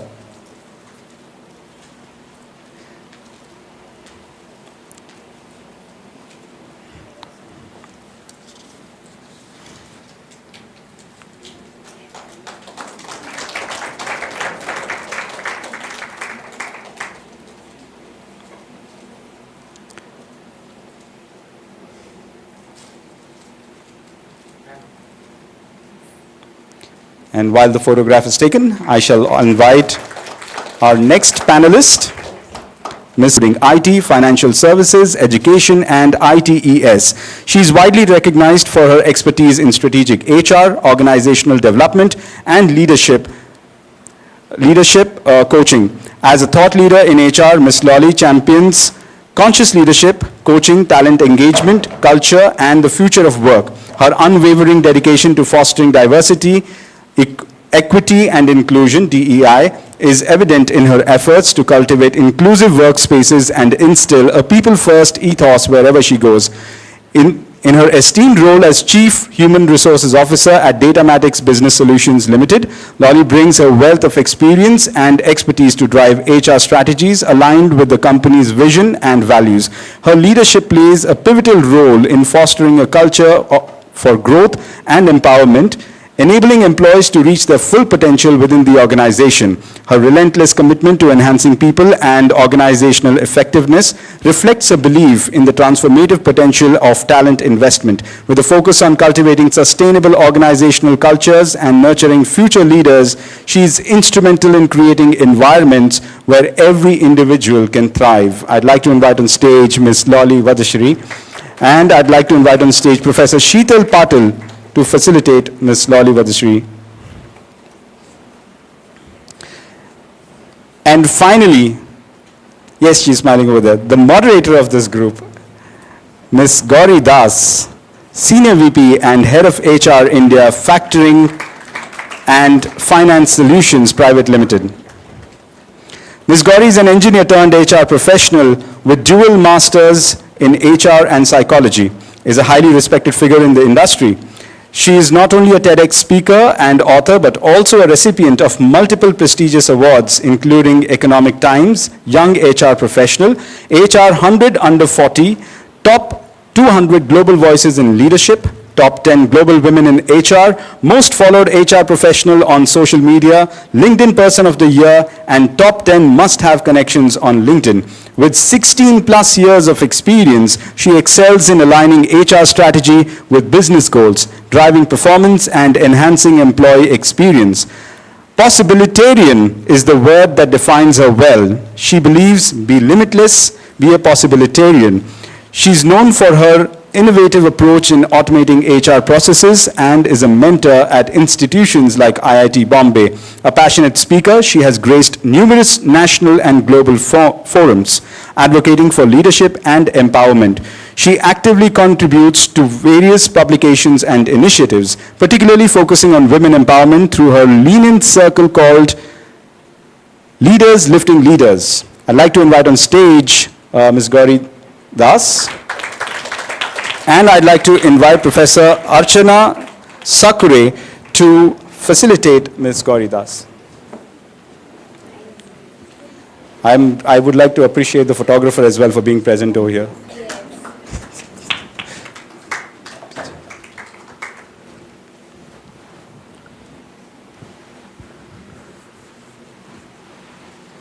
And with a prayer to the gods of microphones to work properly this time in this panel, I hand over the stage to Ms. Gauri Das to conduct the panel over here.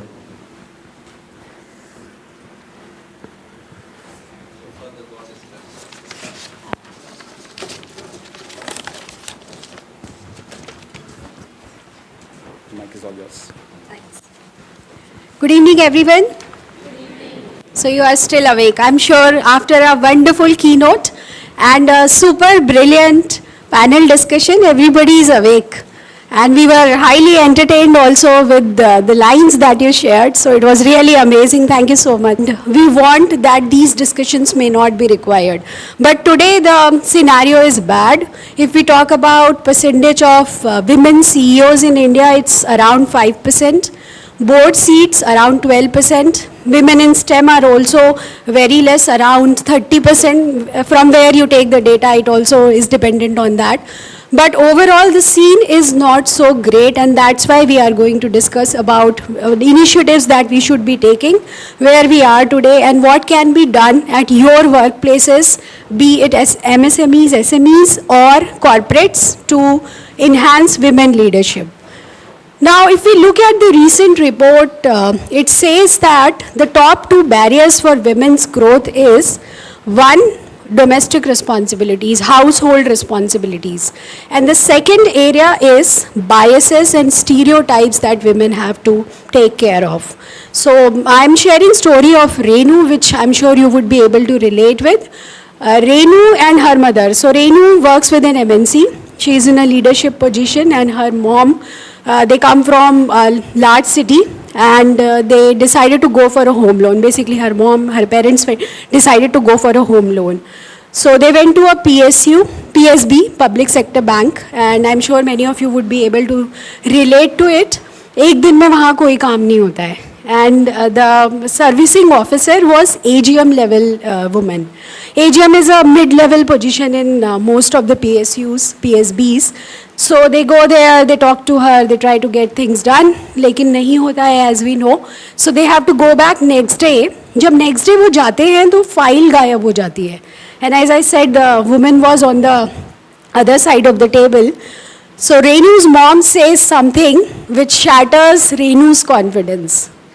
And what she said is, लड़कियों का सारा ध्यान kitchen में होता है, इसीलिए काम नहीं कर पाती है.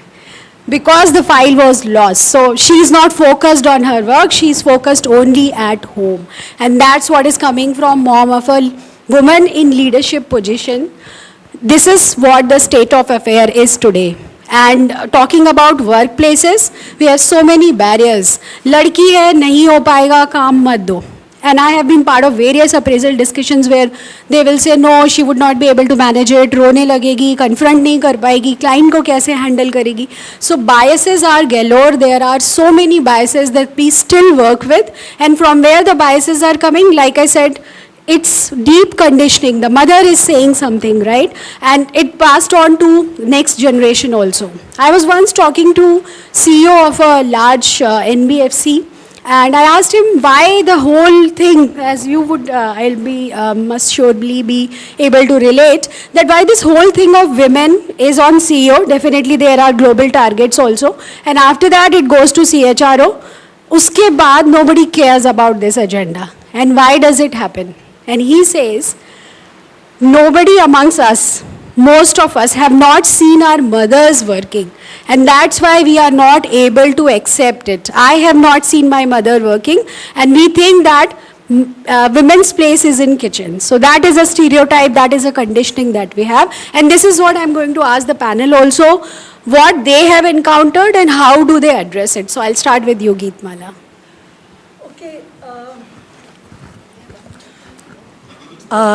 Okay, so Gauri, I will differ with you a little bit on the barriers which prevent women.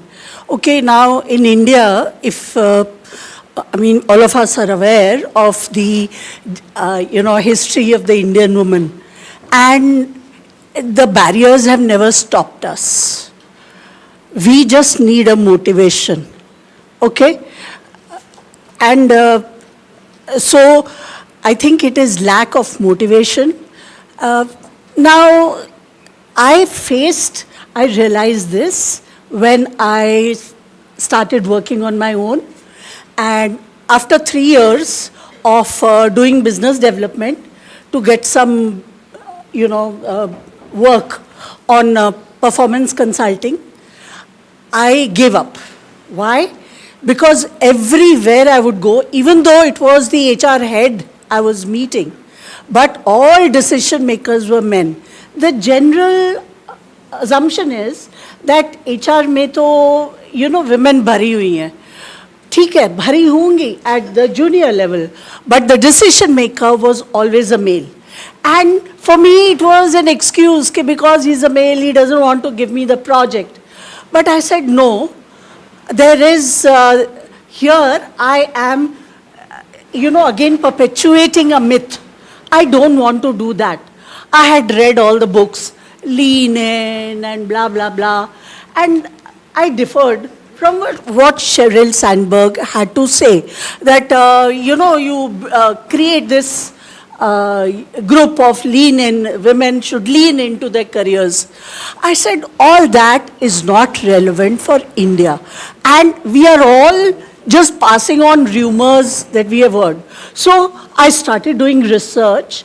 I spoke to 60 women, Indian women, in UAE, in India, in Singapore, all Indian women who had worked in India.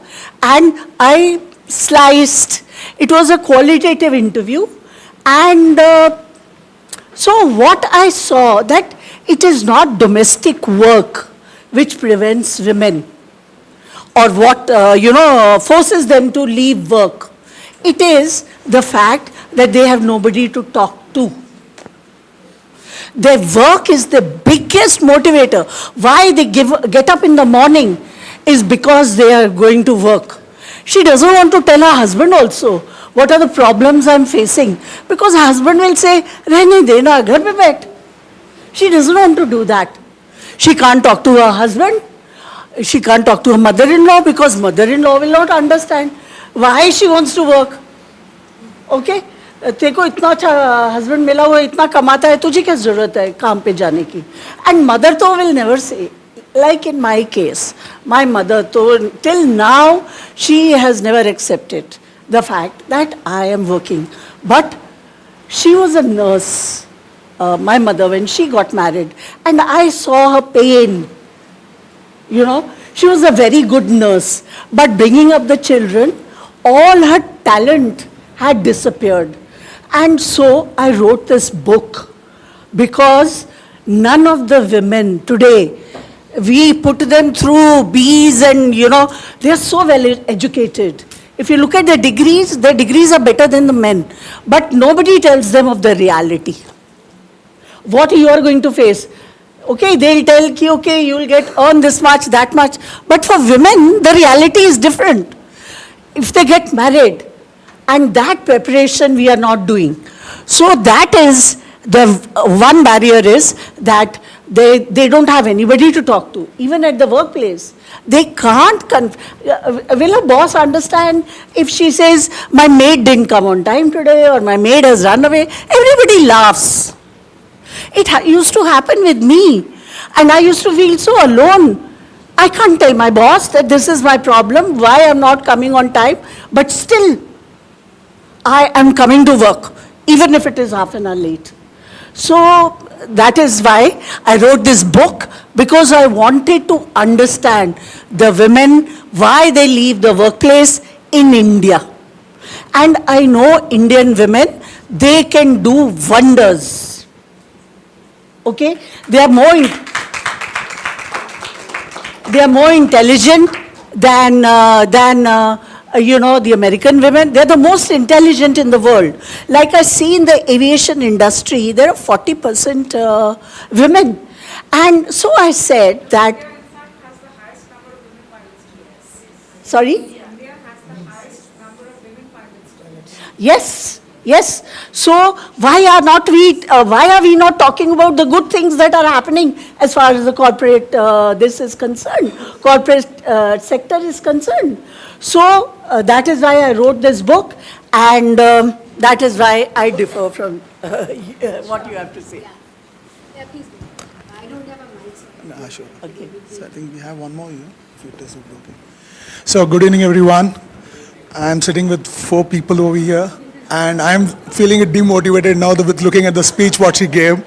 And it's really thanks to Ramesh ji that he called me up a week back and he told me you had to be there on the women program. Firstly, when I told my wife that I am going to be there as a speaker, क्या बोलोगे तुम? तो मैंने कहा मुझे भी नहीं मालूम. Let me think over. And firstly, I'd like to answer one thing which Sheetal ma'am pointed out. She started with that Krishna and something you spoke about the Vishnu and all these things. Whenever we take the name, if you see, maybe we would have forgotten, maybe there is a dust on our mind and the things we have to refresh. Whenever take the God's name, we say Radha Krishna, not the Krishna coming first. If we talk about Rama, we say Sita Rama. And when we talk about Nama Parvati, Gauri Shankar. So we take first the Parvati name and then the Radha. So I feel and differ that there is no requirement of empowerment in India. It's already been there.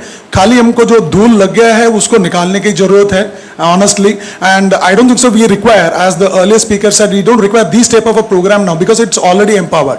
And just to quote some number to Gauri, in BSE, Bombay Stock Exchange, we have more than 30% of the people are female. Just took the download from the HR almost 3 years back. And just to quote ma'am, HR head in BSE is Ritu Kundu. Okay, she is also female. Our chief regulatory officer is Kamla, K. Kamla. And one more person who is heading the clearing corporation, ICCL, it's owned by BSE, it's been headed by Vaishali. So we don't see anything is happening. Earlier we used to feel there is to be a unequal salary or maybe a lack of opportunity is to be there with the female. Now there is a humongous opportunity. Just to come back to a little bit of the lighter side, for the person coming from RJ, most of the ghazals, I don't think so I have heard any ghazals on male. ठीक है, तो आप जितना भी गजल सुनेंगे female के ऊपर ही है, but still we feel कि कमी है, ठीक है, that is the satisfaction level of the female. Most of the song, if you see of Jagjit Singh or anything you hear, it's going to be on the female only. So I feel there is no chance that the female should be feeling low. Most of the things in the world has come through them only, and we are talking about Mother Earth is mother, not the Father Earth. So I don't see any reason that there should be any biasing happening, and I could really see if at all there has been a biasing, I think this type of a forum should motivate the people. We should have more number of things coming up, and the next generation, we spoke about, the earlier speaker was talking about the next generation, we should be showing the stories which we have really seen, like Rama, Sita and Radha Krishna and everything. So possibly we have done one session, I could really relate. One of the session we could have for the drama thing we had it. One of the person sitting over here is Amit Sharma. He stays in my same lane, and he organized a program for us, and possibly we could gather. That is the first gathering which I had it in 3 years of the time after the COVID when I got shifted over there. And this type of human beings are there when they are trying to contribute to the society. We would like to see these number of people have to contribute more, because individually speaking over here, it's not going to increase the number of people getting motivated. आपको एक simple example बताऊंगा. Before, after getting marriage, I went to have a parenting, just out of the topic. So when I went to the parenting, I went to YMCA. I got a father coming and just speaking about children and all this thing. So I took my wife, I convinced her. So she wants to come. मैंने नहीं मुझे नहीं आना. क्या सीखना है इसमें? कर लेंगे हम. So मैंने नहीं, just learn something. You learn from there. So we went and approached the father, and I could really see. उन्होंने बोला बच्चे को, उसके father ने बोला बैठ जाओ नीचे.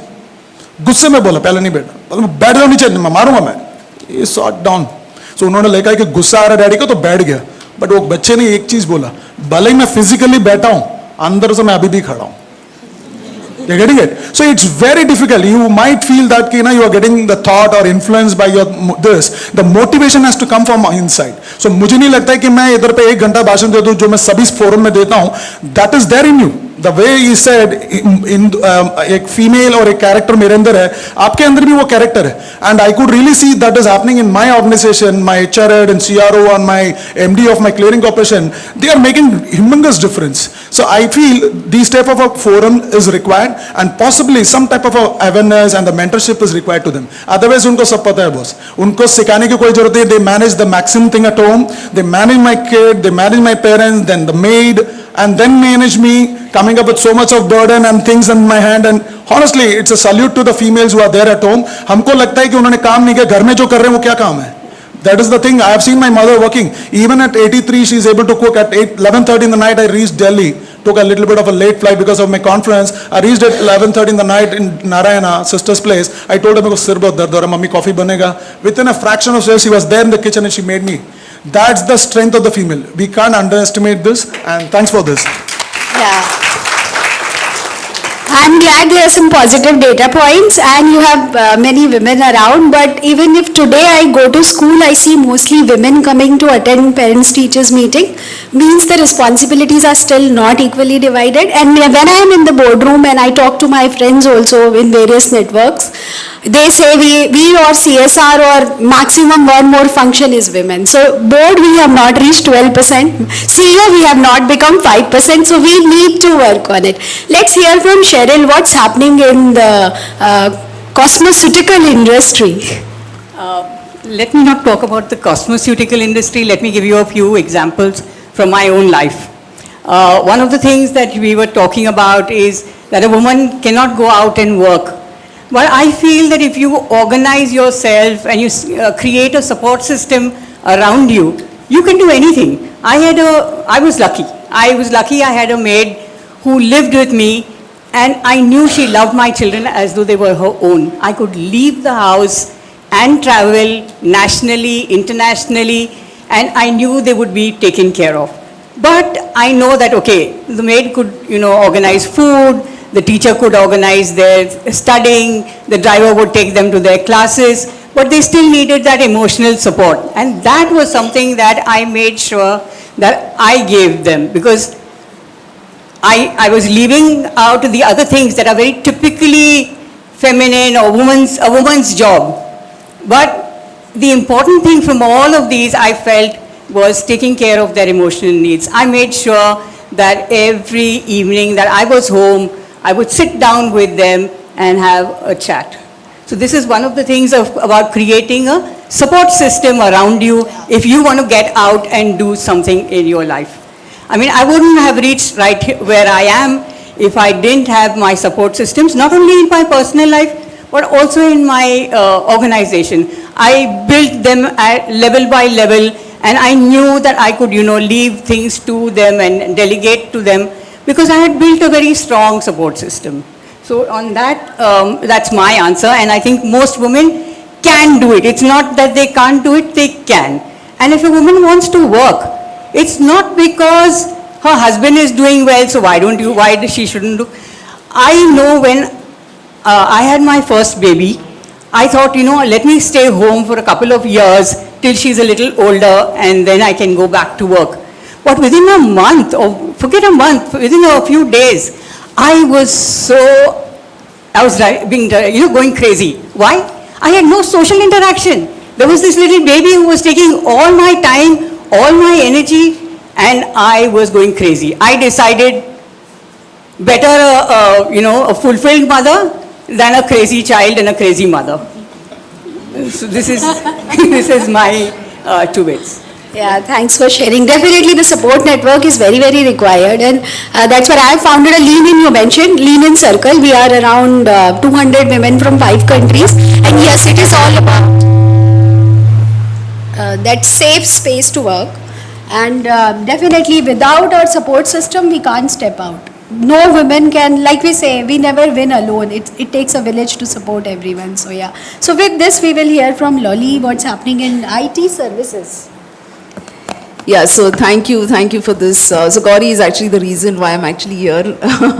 So I think I don't want to just honestly restrict it just to IT services. Having been in the corporate world for almost, actually it's 28 years now, I've realized one thing that, and I think as my co-panelists have already shared, I think when women decide to rise, there is no power which can stop a woman who's determined to rise. I truly believe in that. Yes, there are umpteen odds. Okay, I think a woman to be really successful in the corporate world, even to reach middle levels, forget just the senior levels, there are umpteen odds. I've come across so many women during my entire corporate journey who actually suffer more from imposter syndrome than any man I've ever seen. Women, no matter how well they've done, they're still wondering, suffering from self-doubt, being constantly critical of themselves. Whereas men, and again, due respects to all the lovely gentlemen out here, I've seen in the corporate world that, men are a lot more self-assured, right? So for women to really reach where they are, they end up working much harder, okay? And I know that through the years, what I've seen also is that it's important to have that support system. I think as Cheryl rightly put, right, support system at home, it could be whether it's one's mom, mother-in-law, whoever, it could be a help, a nanny who to look after the kids, because most of the talent leakage, the pipeline leakage happens when either women embrace motherhood or when, children reach very critical stages in their life. So for example, I've seen a lot of ladies who come back and say, oh my God, my child is in class 10.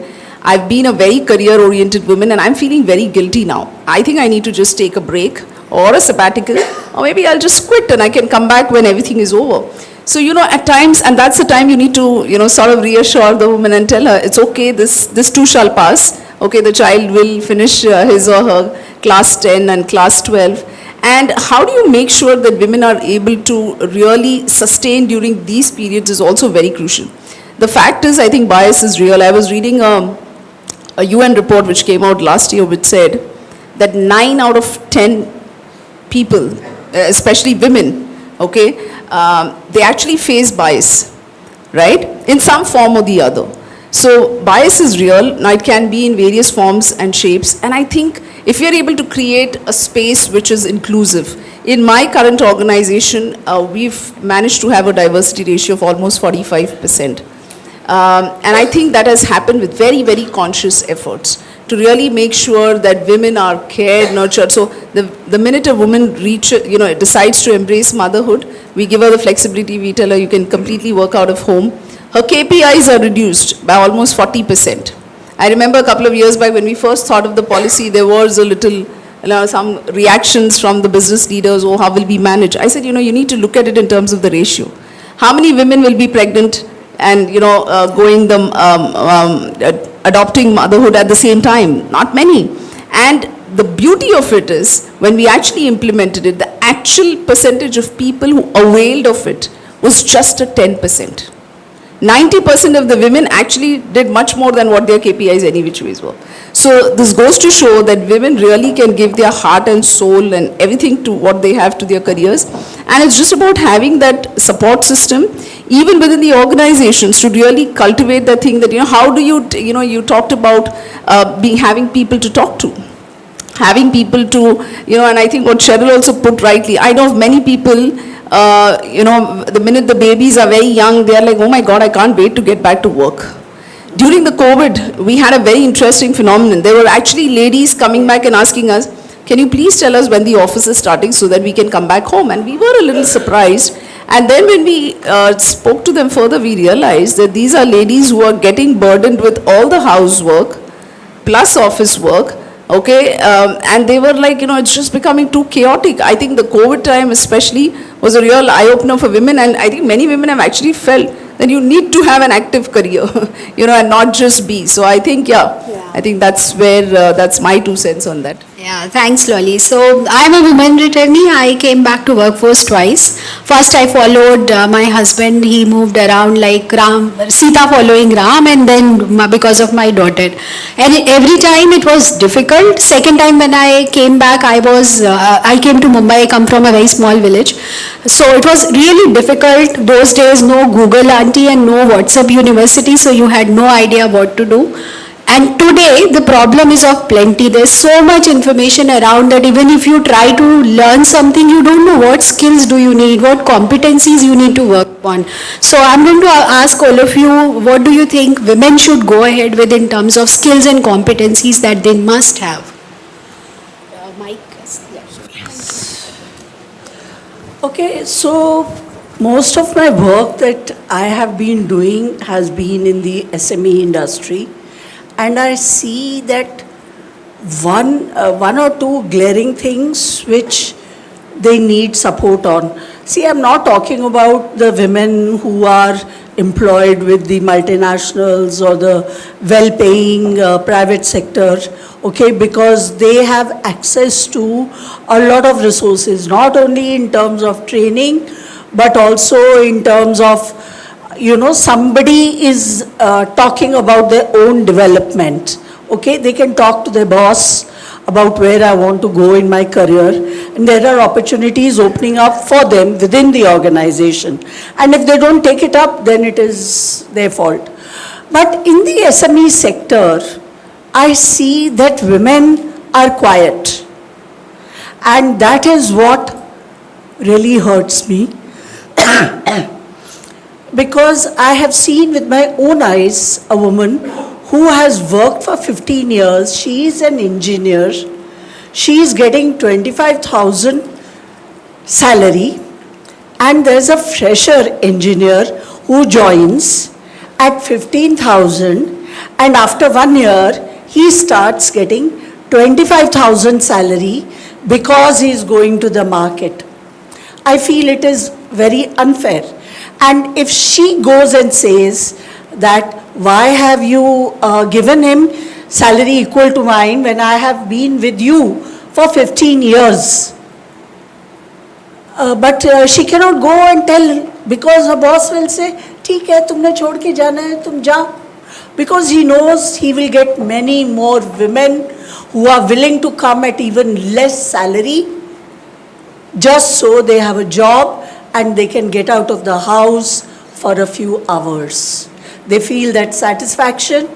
He knows he will get, but a guy who's doing sales and who can cover the market, he will not get. So the women really need to speak up. That is one thing that I see, that they need to be taught to speak up, which means sometimes you have to create that space कि okay, तू बोल, without fear or favor.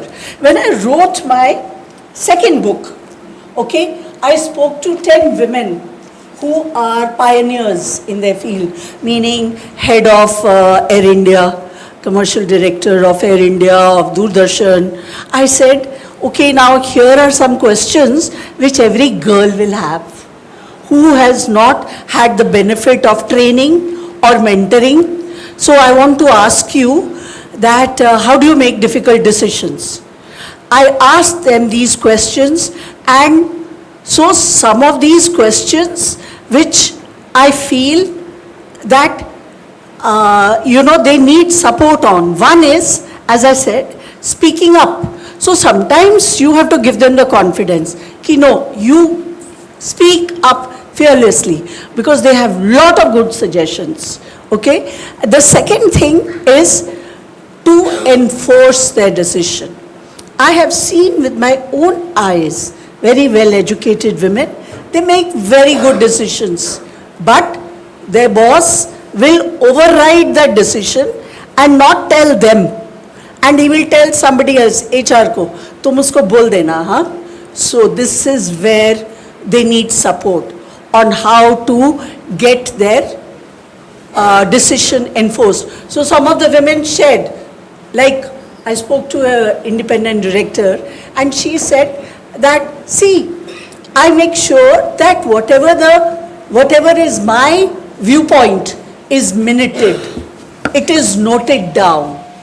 After that, whatever the managing director decides, it is up to him. So that was the second thing. And the third thing is, like you said, women have to work harder, okay, and be appreciated. So generally in what happens in big gatherings, people will say, oh, you are looking lovely, Miss So-and-so, you are all dressed up for the occasion. But there are very few women, very few people talking about their accomplishments, what they have achieved. So this is the third area where we need to give them support. That is, again and again talk about what they have achieved, maybe in the public space also, or gatherings like this. Let the women come and talk about what they have achieved. The more women talk and, take confidence, हाँ, अच्छा, मैंने ये किया, that will give them the confidence, and the focus will shift from, how they are looking or they are women to, what they have achieved. So these are the three things I feel we need to do, post haste. Yeah, thanks for sharing. Definitely, executive presence, you combined all three elements, and yes, that becomes very important. Anand, what has been your experience? See, I'll tell you, just taking a cue from Geetmala said, Madam ne bataya bhai, ki women empowerment, the strategic leadership qualities, they should be there. They should be given a chance to speak and all. So she spoke about the SME also. Yes. So I take care of the SME and startup listing. There is a guidelines from LODR and ICDR. Regulation 17 says that there should be a female or women director on the board. So we could really see today when we discussed today, we have 493 companies. Yes. So already almost 493 female directors are there on the board of the companies. And we could really see main thing is that these type of companies, just to quote an example which is very near to my heart, because the company is in Belapur, Dhruv Consulting, and one of the managing director is Tanvi Auti. So they got the company listed in 2018, recently only with us, and they could really see the company from the SME platform has already moved on to the main board. And she is also having a kid of 2 years old, and she has been managing the things. She has got a lot of awards from Times Women Power Woman Award, and she has got some accolades in Dubai. Simultaneously managing the kid and possibly rising the company from 15-16 crores of turnover to next in the 6 years, the turnover of the company has gone to 85 crores. So that is the potential. I have seen it personally. I don't see any reason that we require any power or any motivation. Already there, and that has to come out. So you have to put the best foot forward. That's the thing. And secondary thing, I could really see the emotional intelligence. So I was jotted on some points which already she spoke. So that's the reason I was seeing some points. Emotional intelligence, which was the very important point for me, because they have to understand the emotions of the others in the team, empathizing with the others, and build a strong relationship with the teammate. What I could really see, that will give a ecosystem or an environment where you don't require any motivation for the female. When she could really understand the emotion, because they will be taken by that female, well, "Arey, tu madam hai." She's like a sister, she's like a mother, she will not scold us, or she will not feel bad about it. So that should not be right on. So that has to come out to the men, and generally I'm talking about, not to point out that we are doing it, but it should come out emphatically to their mind immediately ki, ye cheez nahi hona chahiye. So I feel more stress should be given on that emotional intelligence. And second thing, she spoke about the sales guy. So I am a sales guy, BDM for last 30 years. I feel little hurt on it, but I am coming out with the point is that she should have a very good negotiation power. So what she said about the enforcement of the decision, very important. So when you have a very good negotiation power, it becomes very easy to convince the person and putting across your point in front of them. So negotiation power mein skills, if she can start learning it, that I felt was the thing which I could really miss on my at home also. So when I am a speaker and I know how to handle my wife, it becomes a negotiation point for some topic. No, I build on that very fast, because I negotiate with the promoters to get them listed. So that's a very toughest job. So handling my wife becomes very easier when I see the points and the negotiation which we do. Thanks. Yeah, thanks for sharing. Like you cited the example, I recently met someone, her name is Shadi Jalal, and she also took her company from SME to, I think, she's in Bangalore, and she now has 600 employees supporting her. She's into HR consulting. So yes, women are definitely doing it, and she's very sharp, and the competencies that you counted, negotiation, hona hi chahiye. Thank you for sharing. Yes, what's your idea about it? We were just talking about how when we speak about a woman, we are talking about how she looks and how her manners and the way she carries herself and things like that. But when we talk about a man, we talk about all his accomplishments. I think this has to change when we talk to children. When we talk to a girl, we shouldn't be saying, "Oh, you're so beautiful, you've got a pretty dress." Instead of that, we should be talking about what they can do, what they achieve, what they're able to do. And that's where we will make the difference in this whole story. It's not much later, it has to come right at that point of time. That was one of the things. Another thing that was said was, I had 90% of my staff were women, okay? And I feel that they were there with me, being a small industry, small startup and things like that. I didn't have the monies to pay, huge salaries. So what I did was I took people without experience and I trained them along the way, okay? They, because of their loyalty and the fact that they had learned and they were continuously upgrading their skills, stayed with me for almost 25, 27 years that I had that company, okay? Also what happened was I gave them a safe space. They knew they were safe. They knew nobody would trouble them in this organization. So I had great loyalty and I never had this issue of, there was one issue. One sales guy was troubling one of the trainers, and the same day we came to know about it, he got thrown out. So that was another thing. The third, you were talking about negotiation skills. I think, when I took on those girls who were not experienced, many of them had not been able to complete their education. Now what was happening is that either it was financial problems or the money was going towards educating the male child or the male sibling. And these girls did not get the opportunity to be educated. But when I trained them, I found that there was intelligence, there was determination and they wanted to work. So education was not a thing to say that they could work or they had intelligence or they had the gumption and they had all the requirements that was needed. It was just that they needed to be given an opportunity, a platform where they could do all these things. So that's my point to. Yeah, thanks for sharing. And as you said, 90%, I am reminded of Smita, who is running an organization with 100% women staff. So yes, Anand, these are the people who are actually living what you said.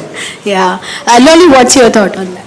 So I think in terms of competencies, if you ask me, and since we're talking about strategic leadership, one of the key aspects, at least where the corporate world is concerned, is actually for leaders to understand the business.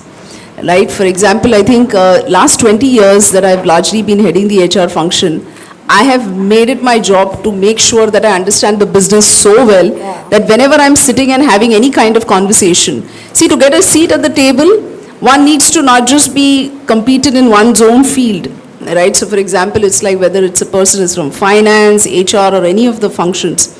But you need to understand the business so well that you can then have a very meaningful conversation with everyone around, number one. I think number two is in terms of, and I know it's been talked about in terms of having the courage of conviction, very important. I think having the courage of conviction cannot be, I cannot amply stress the importance of being able to speak as professionals what do you think is right, okay, and without fear. I think that is a rarity. And that is something which needs to be cultivated. In fact, we actually do workshops. So one of the sessions that I do in my organization is how can you be a conscious leader, right? And a conscious leader, one of the first qualities is to have the quality of having the courage of conviction, being able to speak fearlessly, as you mentioned, ma'am. The third thing is in terms of being able to be compassionate. I think any leader, irrespective of the gender, in today's day and age, I think we are leading, the way the pandemic has changed the workspaces, the work life is changed forever. And I think one of the key aspects is to see how much compassion can one bring into the workplace, right? How much can we be empathetic to whatever is really happening? And I think, and that is a quality, let me tell you, since we're talking to all the women leaders out here, it is more that, not to say that men are not compassionate, but it's much more in abundance in women, and that's a huge strength. The ability to be authentic, that's another attribute which I think is very, very crucial in terms of, because we are dealing with, as I say, we are living in a VUCA world. Every day is a new day, right? In fact, one of my favorite phrases, there's never a dull day in paradise. With every day being a new day, you don't know what are the kind of challenges which comes your way. So it's okay to say, be authentic and say, okay, we don't have all the answers. Show your vulnerability. As a leader, I think it's very important to be vulnerable. We don't need to have all the answers. It's okay to say, I don't know, but we'll figure it out, right? So I think these are some competencies which I feel. Yes, absolutely. Business acumen, conscious leadership and compassion is absolutely important. But one thing which panel has not so far talked, because I gave them a limit, is networking. And in my journey, I have seen that networking is not a priority for women many a times, because there are so many other pressing things that they get involved into that and they think, let it be, it would work anyways. But it does not happen that way. Within the organizations, you need mentors and sponsors, and they play different roles. Sponsors are the one who will advocate you, and mentors are the one who will give you those skills. So you need to network. And for people in Navi Mumbai, I have created a group. We are 100 members around, and we, like I said, create a safe space. And I have some of the members of Navi Mumbai group. So any woman who wants to have a safe space and network, a professional networking group, I am there. Yeah, so moving on, a very quick answer because we are about to end the session. What do you think one initiative that you have taken or you think organization should take for women to move forward? We'll have to believe that something needs to be done. Basis that premise, I'm asking this question. Mike? One initiative that I have taken. You have taken or you think organization should take for women if they are here to fly? Okay, I feel that, there are, it's the first time that we are seeing women at the workplace. It's still a new concept. It is just maybe 50, 60 years old. Correct. Yes. And Indian women to come into their own, I think initially they need some legal backing, okay, to ensure that the organization is following all the rules that are enshrined. Okay, now like this new maternity leave, 6 months maternity leave, a woman can take, okay? But how many of the companies give her that leave?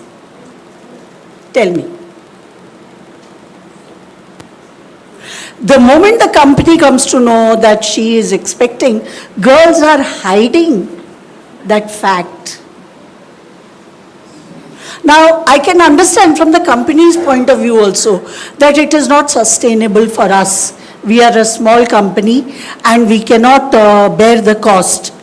So that is why I'm saying the government needs to work out some, I've been reading somewhere that, some rebate, some subsidy that the business can get. So some innovative, ideas need to be worked out so that, that legally they are safeguarded, their rights are safeguarded.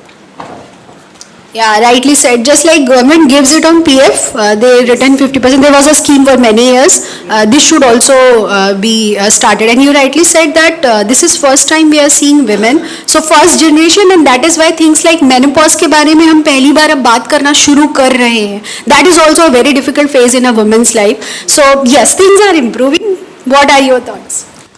See, I think most of the things have been spoken by earlier speaker also, and she has been speaking it. I think left over with very few things. I feel a lot of mentoring is very much required. Even we feel personally also, even I have attended a lot of programs from Dale Carnegie, also how to give the presentations and a lot many things. Some other time in your life you have to refresh or you have to reinvent yourself, or sometimes you have to unlearn. So a lot of things is there which we over the period of time accumulate knowledge and everything. So at particular period, possibly when we got COVID time, possibly we had ample time.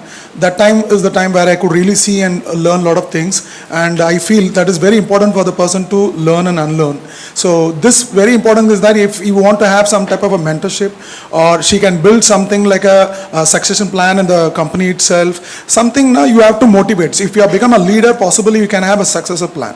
So you identify some high potential female into your organization, mentor them, give them an opportunity to scale up and all these things which has to happen. As earlier speaker said, female ko bhi hum log nahi de pa rahe hain, we are not seeing it. So I'm getting back to the point which the earlier. So we have to give an opportunity for the female members who are along with us and give them an opportunity. Possibly then you can really see this type of forums will really get over, and possibly we are going to talk about maybe men's, the way numbers we are quoting about the numbers. Yeah. Okay, thanks. So here I fully agree with you. And between mentors and coaches, I have worked with 10 of them. 10 of them, and I really see how your journey becomes very quick if you are trying to learn something or unlearn something, because unlearning is equally important. So no two thoughts about it. Mentors and coaches, absolute must. See, I'll tell you, Gauri, even now I've spoken almost 10 points, you agreed for 1 point. Thank you. Yeah. From my end, I think that it's not that women can't do what they need to do, it's that they need to be given the opportunity. If you allow them to do, like in my organization, they all knew that they had their own place in the sun, so they didn't have to fight each other for that place. They knew that they, with their strengths, they would have a space there. And they learned and developed themselves on that. Another thing I want to bring up is that at my time, okay, I had people who would come to my house and work and things like that. But I think soon there's not going to be the availability of maids, okay? Yeah. So it'll have to fall on both the male and the female to take care of the household and the children. If that does not happen, if you do not give enough paternity leave along with maternity leave, and there's no bonding at that time of birth, it's not going to be sustainable for women to continue to, be a part of the system. Yes. Rightly said, and I think this is being understood also. I think September 23, Standard Chartered Bank started with 6 months paternity leave. So even men will get equal, because unless they are enabled, they also need to understand the new dynamics. And unless they are enabled and they are given that freedom, they would also not be able to support. So yes, Loli, want to add one point over here. I think 2 years back, while I was doing research for my book, I came across this article in Times of India that 9 million women are single 2 years back. Okay. And the number is growing every day. So single doesn't mean, single, but divorced or separated through whatever. So that day is not far when the women will be fighting with the men for their jobs. Okay? So, we have to create that future. That preparation has to start now. So I just wanted to add that point, because paternity leave की तो पता नहीं ज़रूरत भी नहीं पड़ेगी. Women are not going in to have families. And one of our greatest strengths today is family. I think India is the only place where women are having children, कहीं वो भी ना बंद हो जाए तो वो भी बंद हो जाएगा if our men don't learn to help in the house. If they don't learn, families are going to break up. Women are not tolerating bad behavior and all those kind of things any longer. All these years they did, but now they won't. So men had better buck up and move to their place there. Otherwise, there'll be no families. Yes, very soon. That's a good one. So I think one... India is facing this problem. Yeah. So people are not getting married and not having children. Even China is making money. Yes. All of Europe, yes. All of Europe, yes. All of Europe. Yeah, so I think one initiative which we launched about, I think close to 3 years back, and which has worked very well for us, is a coaching initiative. We called it iRise, okay, branded it iRise. And we actually got a lot of women leaders who are in the mid-levels and aspiring to go for, so of course this was open to both genders, but we actually had a lot of women leaders coming and availing this, because this was done internally between the L&D head and myself, who are both executive coaches ourselves. And what was really heartwarming to see is that women are really aspirational to really go to the senior level. What they need is that support system. They need that hand-holding to say, okay, this is where I need to, buck up. This is where I probably need to, so for example, there may be somebody who's trying to do everything themselves, becoming a superwoman, trying to do everything at home, trying to do everything. I said, you know what, this will lead to burnout, right? So I think, so this has worked very well for us, and I think 3 years and the initiative still continues. So that's something which I feel has helped. So, yeah, great initiative. And it's time to close. I have been warned already. We would not be able to take any questions at this moment, but all of us are. And do buy my book, and you can call me to have a reading session in your company with the women, to get them talking about the issues, so that all the obstacles can be removed. And Navi Mumbai Circle. So, 2 women selling ads. And a man shamelessly plugging the fact that if you need any help doing the audiobook, I'm here to help. A huge round of applause for the panel over here. A wonderful session. Please be on stage. I'd like to call upon able member Gayatri Srinivasan to thank our panelist, Ms. Cheryl Pereira, and present her with a token of our appreciation. Photographers can please come center. Yes, we shall call the paparazzi over here. I'd like to invite on stage able member Mr. Vasant Prabhu to thank our panelist Ms. Loli Vadashri and present her with a token of our appreciation. Loli, I said. Yes, I'm actually making a few mistakes in a few things, but yes, this is for Loli. And I'd like to invite on stage another able member, Advocate Kanishta Sharma, to thank our panelist, Ms. Geetmala Jalota, and present her with a token of our appreciation. And please buy Ms. Geetmala's book. I'd like to invite on stage able member Amit Sharma, the financial planner, not the advocate this time, to thank our panelist, Mr. Anand Chari, and present him with a token of our appreciation.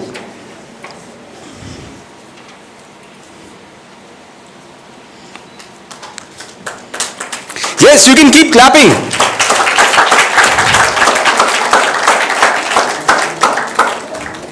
Mr. Amit Sharma, to thank our panelist, Mr. Anand Chari. And for our amazing moderator, I'd like to invite on stage able member, Mr. Mahendra Arya, to thank our panelist, Ms. Gauri Das, and present her with a token of our appreciation.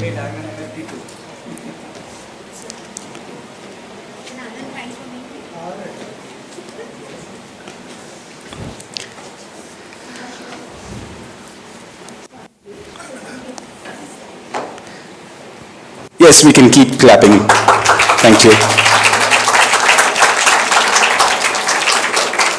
So that concludes the panels for the day. And now we have with us our chief guest and speaker. I have the honor and privilege to introduce Ms. Vimla R, IAS, an experienced civil servant and CEO of Maharashtra State Khadi and Village Industries Board. Has made significant contributions to social welfare and rural development initiatives over her distinguished career of more than 30 years. Ms. Vimla's tenure as CEO of Maharashtra State Rural Livelihoods Mission saw remarkable achievements with the establishment of numerous self-help groups and community-based organizations benefiting millions of families. Under her leadership, these groups have played a crucial role in generating sustainable livelihoods for households, particularly women farmers practicing sustainable agriculture. This has resulted in a substantial turnover of over 1,100 crores, highlighting the impactful economic transformations facilitated by her initiatives. Beyond domestic initiatives, Ms. Vimla's international engagements include leading delegations and representing India in various forums across countries like the United States, Japan, Germany, Mauritius, and South Korea. Her research pursuits particularly focused on the socio-economic empowerment of deserted women through... All right, yes, she said, she comes here and says they can read it online. But, okay, so I'd like to call upon stage Ms. Amita Ramesh, founder and director of ABLE, to please felicitate our chief guest.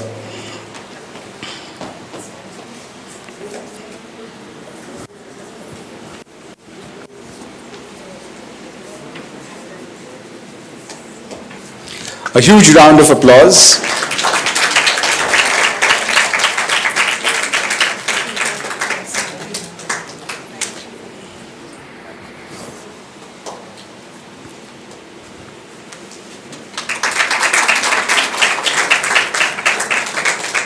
And with that, I'd like to request our chief guest, Ms. Vimla R. IAS, to please share her thoughts and address the gathering. Good evening and a very warm welcome. Very happy to be here amongst distinguished people, friends. Madhavi is a friend, Smita is a friend, and I'm sure there are many more whom probably the room is full, so difficult to identify. But it feels good to be at a forum talking about women and hoping to make change in the lives of women. So when the best example could be a personal feedback about oneself and many other women who are here. When we stand here or when we represent something, someone, some person, so we are not individuals by ourselves. Joan Acker, who's a distinguished American sociologist, has said that if 50% of the population had been considered while designing social norms, society would have been different, right? So the rules were made without consulting us, and the rules are And the rules are continuing to remain without consulting us. And then we get doled out things and made to feel important on days like this or some probably Women's Day. But really the thought which one needs to carry and take forward when we are all existing here and living, I always say and emphasize on is that we cannot be in silos and we cannot really be thinking that we are women and we will manage and can be different. Because today, as I am here, I am not here because of myself, I am because of my parents, my school, my siblings, my friends, my colleagues. And it is they who have contributed to what I am, who I am, and what I will be. So unless this thought perpetuates in the thoughts of men and women, I think that change is not possible. I was just talking to Smita also, that this superwoman, idea of being the superwoman is just like thrust upon us. So everyone wants to say that I can cook at home, I can clean the house, I can stitch, I can sing, dance, I can work, earn for my living and manage my house. So we are not made like robots. So we have to have the support and the thought that that support, somebody is there behind us. So old times you could keep hearing that behind every successful man there is a woman. So why not a man behind every successful woman? And I'm really proud to say that all these men who are behind me, they are invisible, but they have made me visible.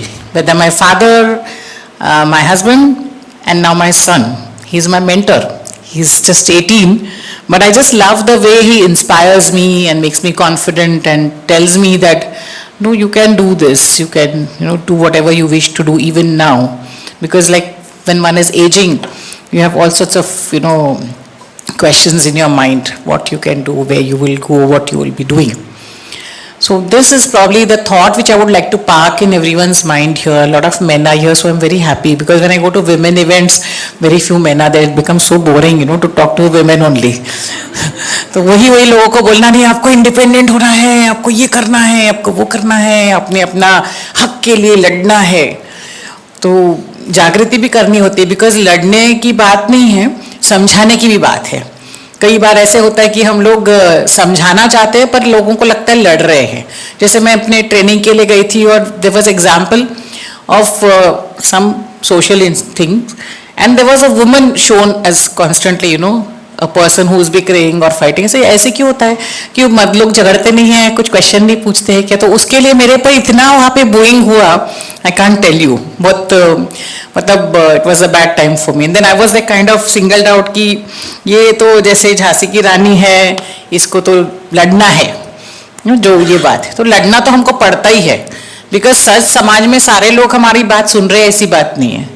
There are many people who don't understand कि हमको क्या चाहिए और कैसा करना चाहिए.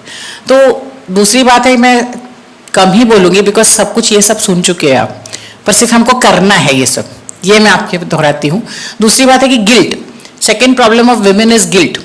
Every woman who's sitting here in the back of her mind must be thinking, मेरा बच्चा, मेरा पति, मेरे को खाना बनाना है, मैंने ये नहीं किया, मैंने वो नहीं किया, मैं घर जाके क्या करूँगी. Every woman sitting here is thinking that.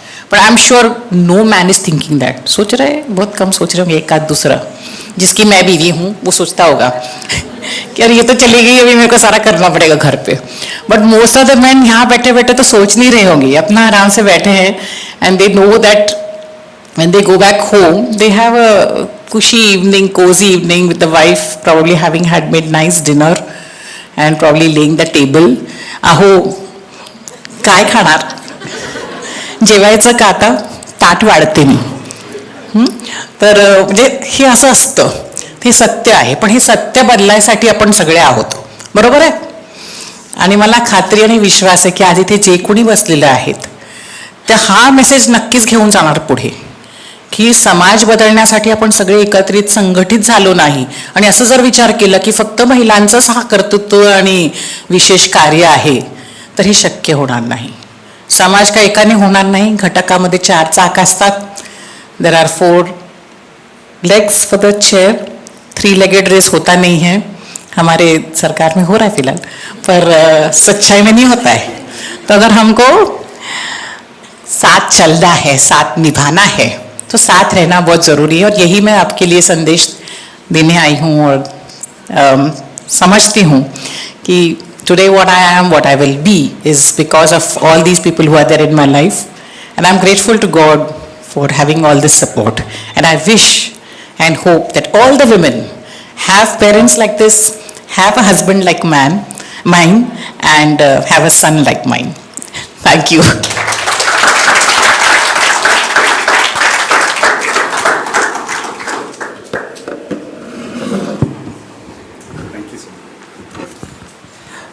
Thank you so much, ma'am. It was a very inspiring speech as well, for the men as well, not just for women. I'd like to invite on stage Dr. Roy and Mr. Neil Ramesh to please come and thank Ms. Vimla R.I.S. and present her with a token of our appreciation.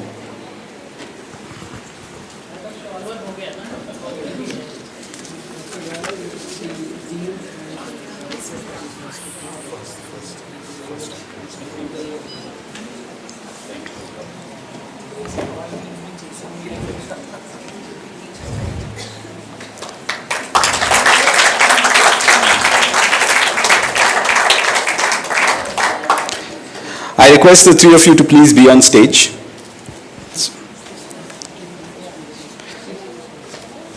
We are now at the part where we recognize and appreciate our special guests who have contributed and inspired with their work, their talents, and their dedication and their resilience. These are awards of appreciation from all of us to them.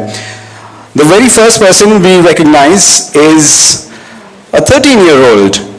Kea, a remarkable 13-year-old who is a two-time national award-winning author recognized by Bree Books NYAF, the world's largest children book writing competition. Her books Dancing on My Wheels and I Am Possible are not only national bestsellers but also ranked number 2 and number 1 respectively in NYAF competitions. Both are honored in the Bree Books Global Hall of Fame among top authors from 26 countries. Beyond writing, Kea is talented, self-trained hand and digital artist, learning coding with MindChamp. She's a motivational speaker, raising awareness about rare diseases, and hosts a budding podcast despite being 80% immobile due to spinal muscular atrophy, SMA, since 10 months old. Kea embraces the life as SMA art, advocating for inclusion and empathy. Kea's advocacy extends through her non-profit initiative led by her mother, focusing on SMA awareness, rights, and technology-driven life improvement. She spreads her message of inclusivity through speaking engagements and exhibitions, including at prestigious events like Bree Book Awards Ceremony, Economic Times Financial Freedom Fraternity, and India Inclusion Summit. Her artwork has been exhibited at Adobe and gifted to Nobel laureate Kailash Satyarthis. I'd like to invite on stage Advocate Kanishta Sharma to felicitate Kea Hatkar.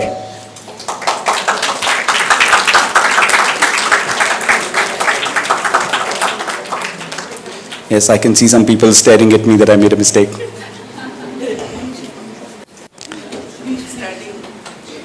Yeah, please, a huge round of applause.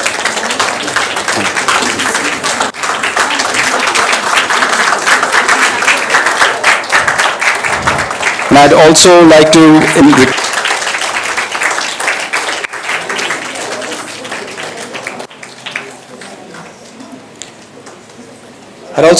read out for all of us. It's with our greatest appreciation that we are presenting Kea Hatkar, an award-winning author, artist, coder, YouTuber, and podcaster, for demonstrating extraordinary resilience and unwavering inspiration in the face of adversity. So I think from all of us, I would request Vimla ma'am to please present.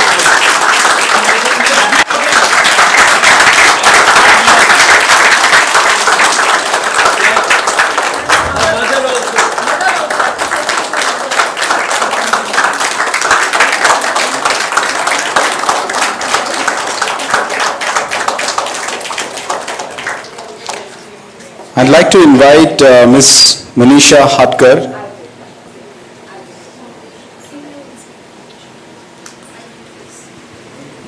Pass the mic.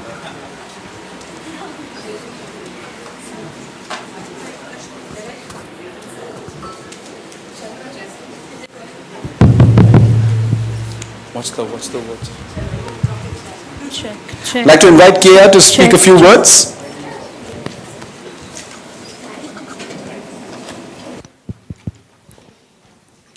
Hello everyone. Am I audible?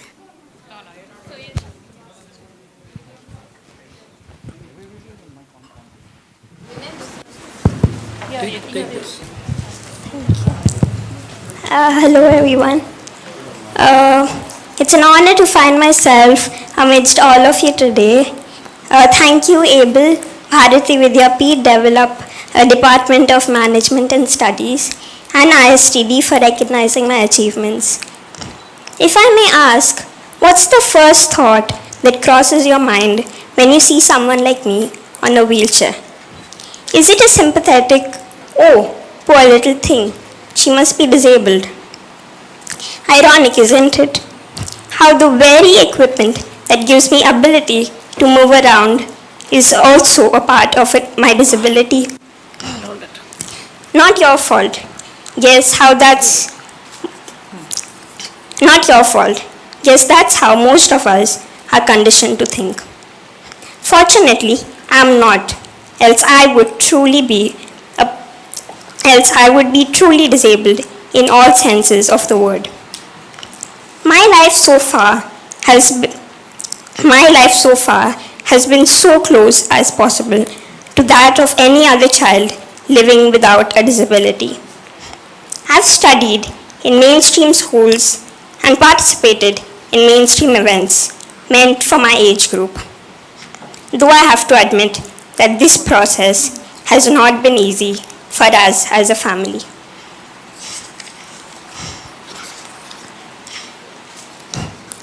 "12 years ago, I was diagnosed with a life-threatening rare genetic condition called spinal muscular atrophy and was given only 2 years to live as there was no line of treatment. I was called a curse on my family because of my disability by my very own father and paternal grandparents, who also abandoned us eventually, unable to deal with this challenge almost a decade ago. I've always been wheelchair bound, and SMA has progressively debilitated my condition over time.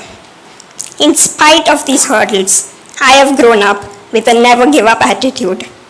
Today, I'm a globally acclaimed young author of 2 bestsellers, Dancing on My Wheels. Thank you. I'm a globally acclaimed young author of 2 bestsellers, Dancing on My Wheels and I Am Possible. I'm also a self-trained hand and digital artist, a coder, YouTuber, podcaster, and a motivational speaker. My abilities and not my disabilities defines who I am today. All of this because one person believed and supported me immensely, my mom.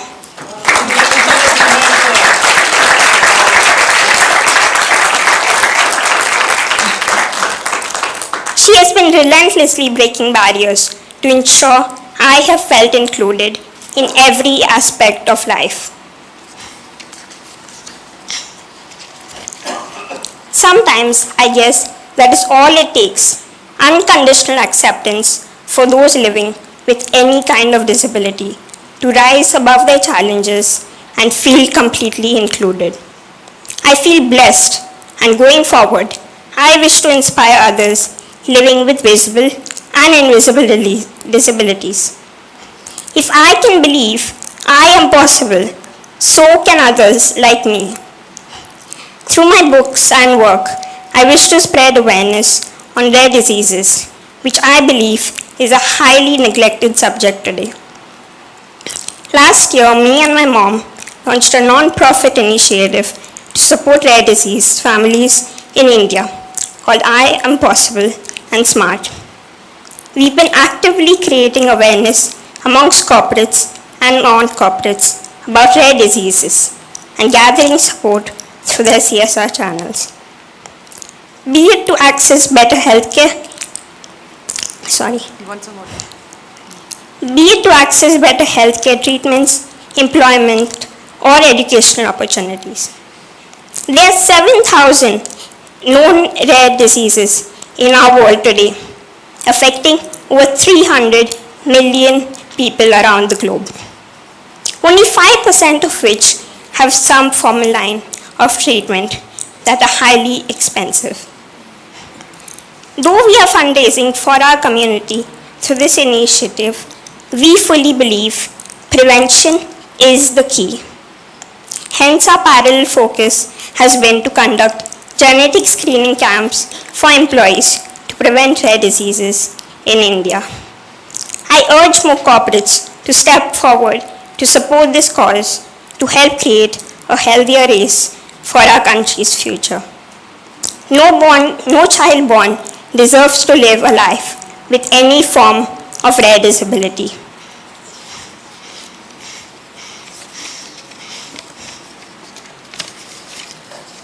I would like to end my speech by sharing some key lessons I've learned from my life journey. Always believe I am possible. This will help you overcome any challenge in life. We all are, thank you. We all are able in some ways and not in some. No one in this world is perfectly able. Always focus on your abilities and never let your disabilities define who you are. We are always stronger together. Hence, inclusion needs to become a way of life. Lastly, we need to value the sacrifices made by people who love us. More about me on kiafightsSMA.in with a double S. I would love to give away a few signed copies of my books to those interested today. Please do feel free to come and collect your copies. And a heartfelt thank you to all the organizers for giving me this wonderful opportunity to share my journey with you today, and have a great evening ahead.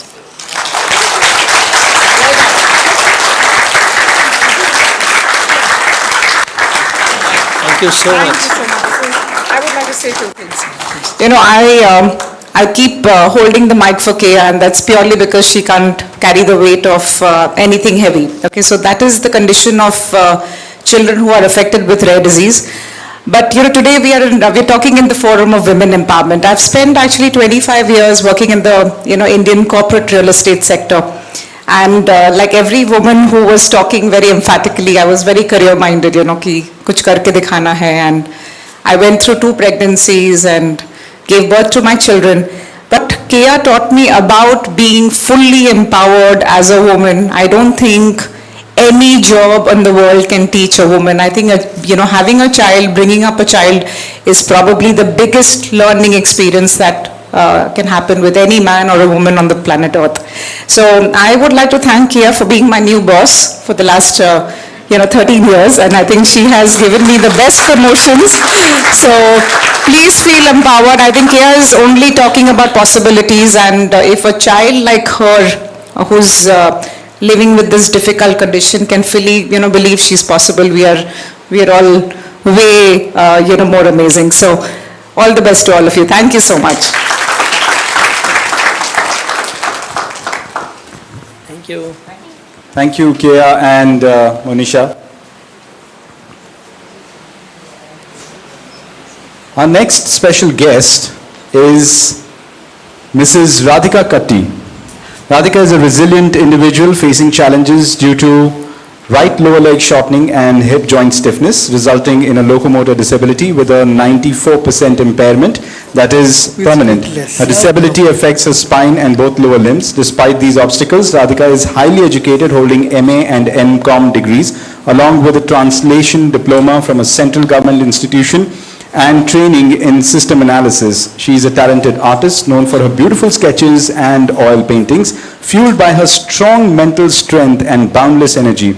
As a dedicated mother, Radhika has provided her daughter with exceptional care, attention, and values. Professionally, she serves as an assistant manager at New India Assurance Company Limited since 1988, excelling in her role despite life's challenges. Radhika is renowned in her workplace as a Hindi officer, receiving numerous awards for her outstanding performance and event management skills. She conducts training programs across India and handles various responsibilities with success. Please, with a huge round of applause, welcome Mrs. Radhika Katti. I'd like to invite on stage.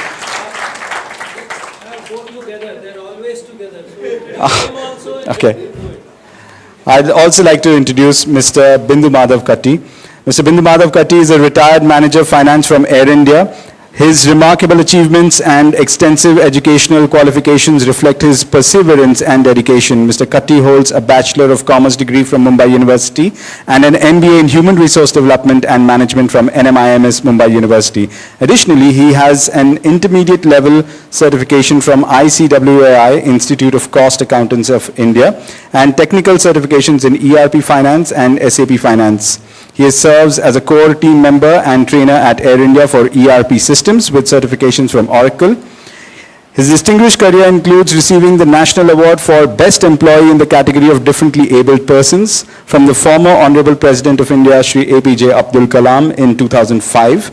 Mr. Katti also earned merit and special merit awards for his exceptional work in the finance department of Air India. Despite his suffering from severe cerebral palsy and physical challenges, Mr. Katti has developed numerous in-house software solutions to automate manual processes, significantly contributing to Air India's computerization and automation projects. He has conducted software training for officers and staff within the organization, earning appreciation through merit awards and letters of recommendation.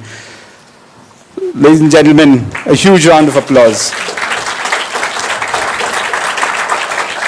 I'd like to invite on stage Madam Vimla here and Mr. Neil sir, and also Miss Anshul Sharma to please join us on stage to felicitate both Mrs. Radhika Katti and Mr. Bindu Madhav Katti. And also Dr. Roy.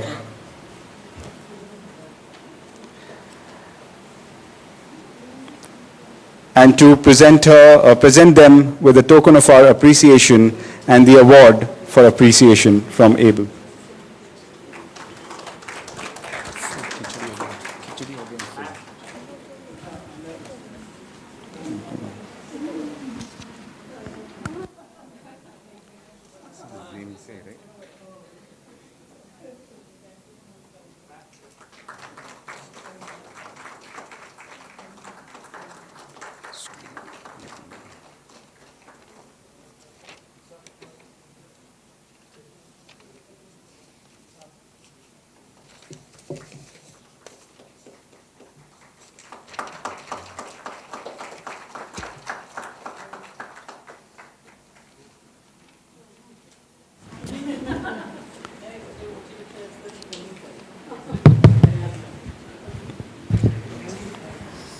Just 1 minute. Hello. Hello. Yeah, actually I have been warned not to speak more than 1 minute because usually I am used to speaking for 8 hours. Actually, unless somebody stops, I won't stop it also. First thing is the heartiest congratulations to this little girl from the core of my heart. You know, doctor had told me I will live 20 years. You don't believe the doctor. Today I am 62. So, beta, someday at 62, I'll still come to watch you. Because I am not going to die before 100.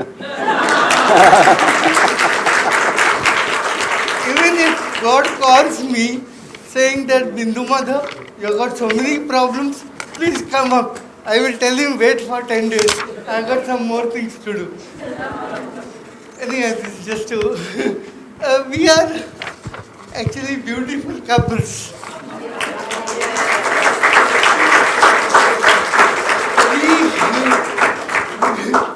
We are complete only when we are together. Individually, we are incomplete. People say, how do you manage your life? I tell them, what's your problem? I don't know what. They say, you have no problem. I say, I don't have problem. You tell me one problem which I have got. I can explain that is not a problem. So, anyway, to cut short, otherwise she will tell me, once you take the mic, you don't give it to us. So, she is a strong lady behind me. And I have seen the woman's strength right in my house every day. It is strength in good sense and bad sense both. She is a steel, iron. And sometimes it hits also badly. So I'll give it to her too. Some other day when I get a chance to speak, I'll speak. Thank you for handing over me a mic, which was not expected actually. मैं अपनी भाषा में बोलना चाहूँगी. बहुत सारे लोगों ने, मतलब बहुत कम लोगों ने अपनी भाषा में बात की है. कहते हैं ना अपनी भाषा अपना देश देता गौरव का संदेश. मैं आपके दिलों तक पहुंचना चाहती हूं, इसलिए मैं अपने दिल की बात अपनी दिल की भाषा से कर रही हूं.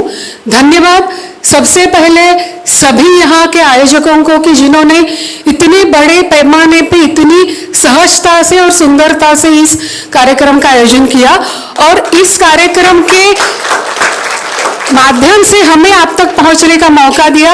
इसके लिए मैं भी तहे दिल से आप लोगों की शुक्रगुजार हूं और विशेषकर मैडम अनीता जी के मैं तहे दिल से शुक्रगुजार हूं.